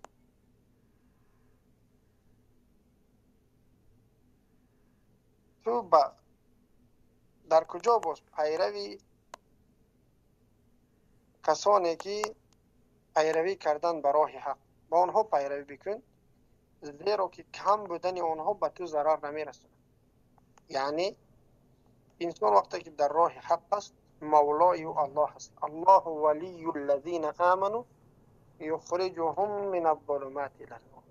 الله سرپرست کسانی است که الله سرپرست مؤمنان است و آنها را از ظلمات به سوی نور میبرد. یعنی کسی که در راه حق است اگرچه پیروان حق کم باشند، الله مولای و سرپرست و نگهدارش است و یگان بار ضرر نمیکنه. الله اکبر. اما تو در دوام گفته شدن که در طرف اهل باطل نباش اگرچه آنها بسیار باشند و زیاد بودن کسایی که در راه گمراهی هستند فریفته آنها نشو.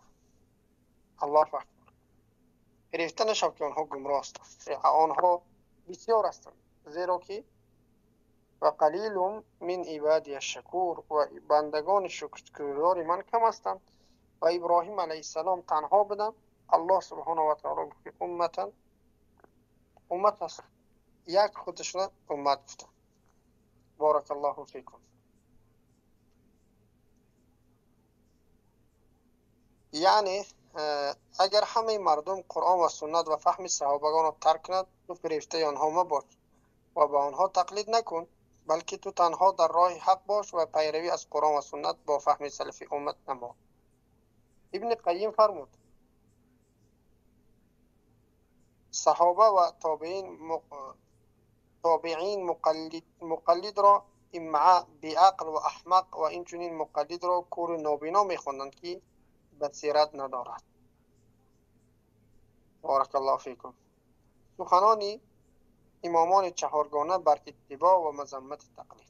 اکنون الان انشاءالله این 4 سران مذهب سخنانشون رو میخونیم و این یک شمشیر برانی هست که سری صوفی های مشرک و علل خصوص سری مدخلی های نجس آزری های پلید رو میبرد. زیرا که امروز مدخلی ها چگونه که مشرکین مکه و مشرکین گذشته با بایانشون پیروی کرده و شرک و کفر و غوطه زده بودن، امروز این مدخلی های نجس به استازان مشرکش به مثل محمد امین جامی یا که ربی حاد مدخل یا که سلیمان روحیلی و یا که بارک الله فیکم در مصر این موسی مصطفی عدوی امثال اینها پیروی کرده، کفار مشرکین گشتن. کفار مشرکین رو برای مسلمان میخونن، با آنها مبالات میکنن، تواغید رو از جمله مسلمان ها میدونن. الله اکبر. این کفر اکبر است و دلالت میکرد که اینها به دین الله حال داخل نشدن و بدتر از امتان گذشته است. الله اکبر. و همه باید پایبند قرآن و سنت باشد و میخونیم انشاءالله.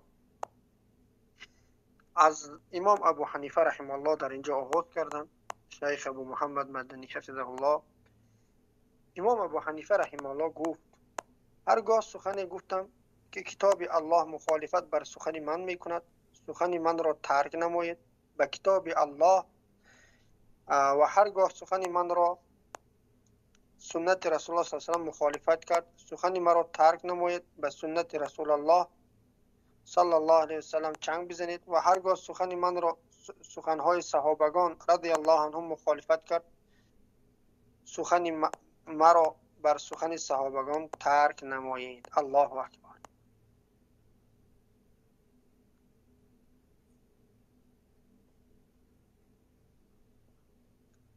فهمیدید؟ امام ابو حنیفه رحمه الله گفته شدن که رحمه الله خوارجو کسلی روی جوید رحمه الله الله رحمتشون بکن، گرچنده که خطاگی های بسیار داشتن، گرچنده که در مسئله ایمان مرجی هستن، چگونه که سلف امت رحمه الله گفتن ما هم رحمه الله بکن. و گفته شدن که هر وقت که سخن من مخالف قرآن بود حرکش بود.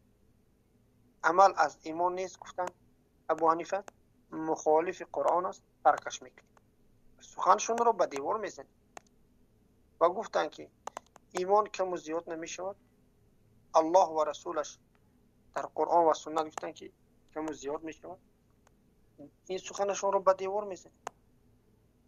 و ما از ملامت کنندگان ملامت کننده ها نمیترسیم و ما سربلندتر هستیم در نزد ابو حنیفه از اون کسایی که به خطاگی ابو حنیفه رحمه الله پیروی میکنند.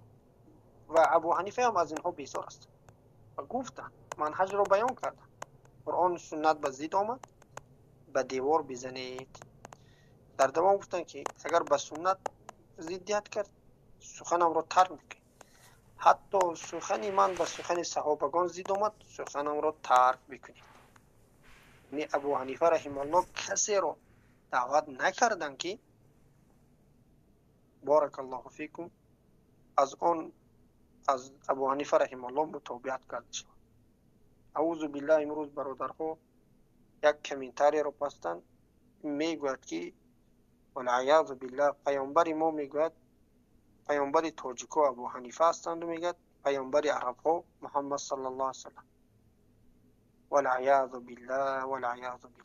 بنا با الله میبود انا این روزی که این امیرهای مدخلی ها، این سران دموکرات که اینها امیرهای مدخلی های مجوسی هستند، مدخلی های دین فروش، مدخلی های قاتل، مدخلی های مسلمان کش، مدخلی هایی که دولت عراق رو به خاک خون کشیدن با دست امریکا، لعنهم الله، الله لعنتشون بکنه. و قریب جوان بودیم و 20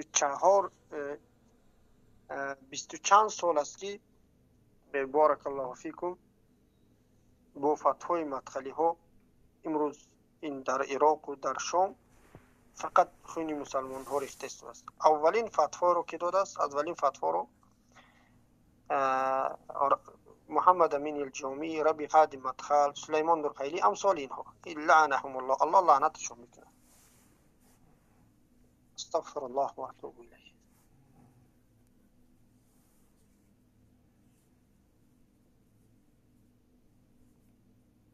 فلانی از ابو حنیفه نقل میکنن در کتاب ایقاظی هممی اولو الابصار صفحه 50 از صفحه 50 است.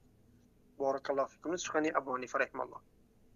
ابن عابدین در حاشیه به در المختار گفت جلد 1 صفحه 67 از ابو حنیفه روایت صحیح است که او گفت هرگاه حدیث صحیح باشد پس او مذهب من است. ابو حنیفه رحمه الله گفت به هیچ کس حلال نیست که سخن ما را بگیرد تا زمانی که بداند که ما آن را از کجا گرفتیم. الله اکبر. امروز مایدش اگر آدم های عادی را موندیم، آدم های عادی که مثلا در تاجیکستان است موندیم، حتی این بنام طالب علم علما دلایل مذهب ابو حنیفه را نمیدونن، فقط از شکمشون گپ میزنن. هر چیزی که به این неизвестний تاجیکستان به قولهایش درست میگیرد، به نفس او درست میگیرد، او در نزد اونها قول صحیح است. این دین فروشی است، این قاتل بودن است، این مسلمان کشتن است، این مادر فروشی است. و این جوان ها مادر فروش ها رو فراموش نکنید، با مادر فروش ها تبسم نکنید، غضب باید بکنید. الله خورشون بکنه. قابل قبولی دارد.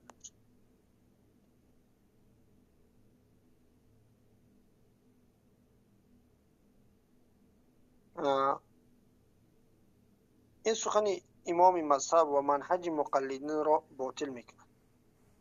این سخنشون در کتاب تاج تراجم صفحه 92 و شرح مشکل هدایه جلد 2 صفحه 541 و ابن القیم جوزی جلد 1 صفحه 79. ابو حنیفه رحمه الله گفت حرام است بر کسی که دلیل مرا نمیداند این که فتوا بدهد از کلام من. الله اکبر. دهلوی در کتاب انصاف صفحه 134 از ابو حنیفه نقل میکنه. دهلوی کی بود؟ دهلوی خودش یک ماتوریدی والله علم نقشبندی یک گمراه دیگر بود، همونی که در برابر همین سخن حق را گفت. و امروز بدانید که صوفی هایی که یعنی قبل بودن پیش گذشته بودن از صوفی های امروزه فرق از زمین تا آسمان است. فهمیده استودید؟ مثل امروزه صوفی ها طاغوت پرست مجوسی نبودن، دین فروش قاتل نبودن آنها، اگرچه در اسما و صفات کفار مشرکین گشته بودن. امروز صوفی های مشرک را بینید، درباری را بینید، رافضه ها را برادر میخوانند، مسلمان ها را کافر و مشرکی میخوانند، در حالی که ابو منصور ماتوریدی مشرک زندیق بر ضد این رافضه ها و بر ضد این کسایی که علی رضی الله عنه را والعیاذ بالله اله میگیرند کتاب نوشته است. و اما این کتاب های ابو منصور ماتوریدی را حتی نمیدونم. من به یک مقلدش، به یک مقلد کرکو، او را مقلدم گفتنه، من او را کی گفته هم نمیدونم. این مقلد حداقل به سخنهایی که بیدلیلش باشد حداقل سخن شنیدهش بکی مقصد تقلید بکنه. او حتی شنیدگی نیست. میگم نام یک نام کتاب محمد ابو منصور ماتوریدی را او نمیدونم.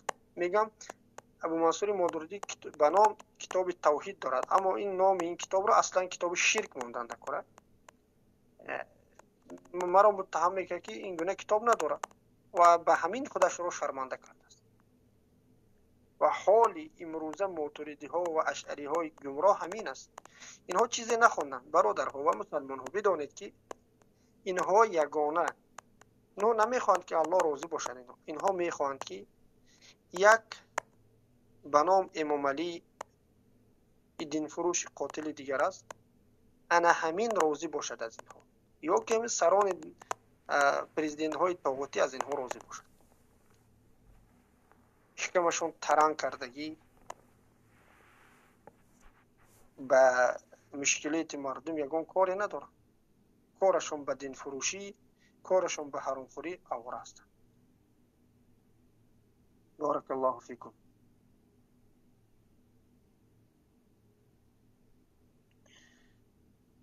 ابو حنیفه رحمه الله گفت همان ما بشر هستیم، سخن را امروز میگویم و فردا از سخن گفتمان میگردیم. این سخنشون گفته استودن که ما بشر هستیم، امروز یک سخن میگویم و فردا از این سخن میگردیم. یگانه بشری معصوم کی است؟ این رسول الله صلی الله علیه وسلم است. رسول الله صلی الله علیه وسلم در مسئله دین هیچگاه خطا نکردن، دین را 100% رسوندن. و هر کسی که پیامبر را خطاکار میگد، ابن تیمیه رحمه الله میگه که رافضه است. رافضه ها یگانه پیامبر صلی الله علیه وسلم را خطاکار میگد. الله اکبر. الله نابودشون بکنه رافضه ها را و این دوستداران رافضه را الله نابود کنه. این سخن ابو حنیفه رحمه الله در دور تخریج در تاریخ ابن معین صفحه 2461 تخریج کرده است. خطیب بغدادی با همین طریق در تاریخ بغداد جلد 15 صفحه 544 ذکر کرده است. اما این قولها از ابو حنیفه رحمه الله است که ما را دعوت به قرآن و سنت و پیروی از صحابگان می نماید و تقلید نمودن بر خودشان را انکار می کنند. سبحانك اللهم و بحمدک اشهد ان لا اله الا انت استغفرك و اتوب الیک. برادرهای عزیز من، ان شاء الله به قدر استطاعت هر روز این کتاب دوام میدیم. بارک الله فیکم. تقریبا صفحه 28 تمام کردیم، 29 به داخل شدیم. ان شاء الله این کتاب قدر بزرگ نیست، باذن الله در یک 10 روز است، 5 روز است تمام میکنیم. بارک الله فیکم. هر کسی که اشتراک کرده است برای خودش یک نفع میگیرد. و علم آهسته آهسته زیاد می شود از انسان از هر طرف. ابو هارون بفرمایید برادر.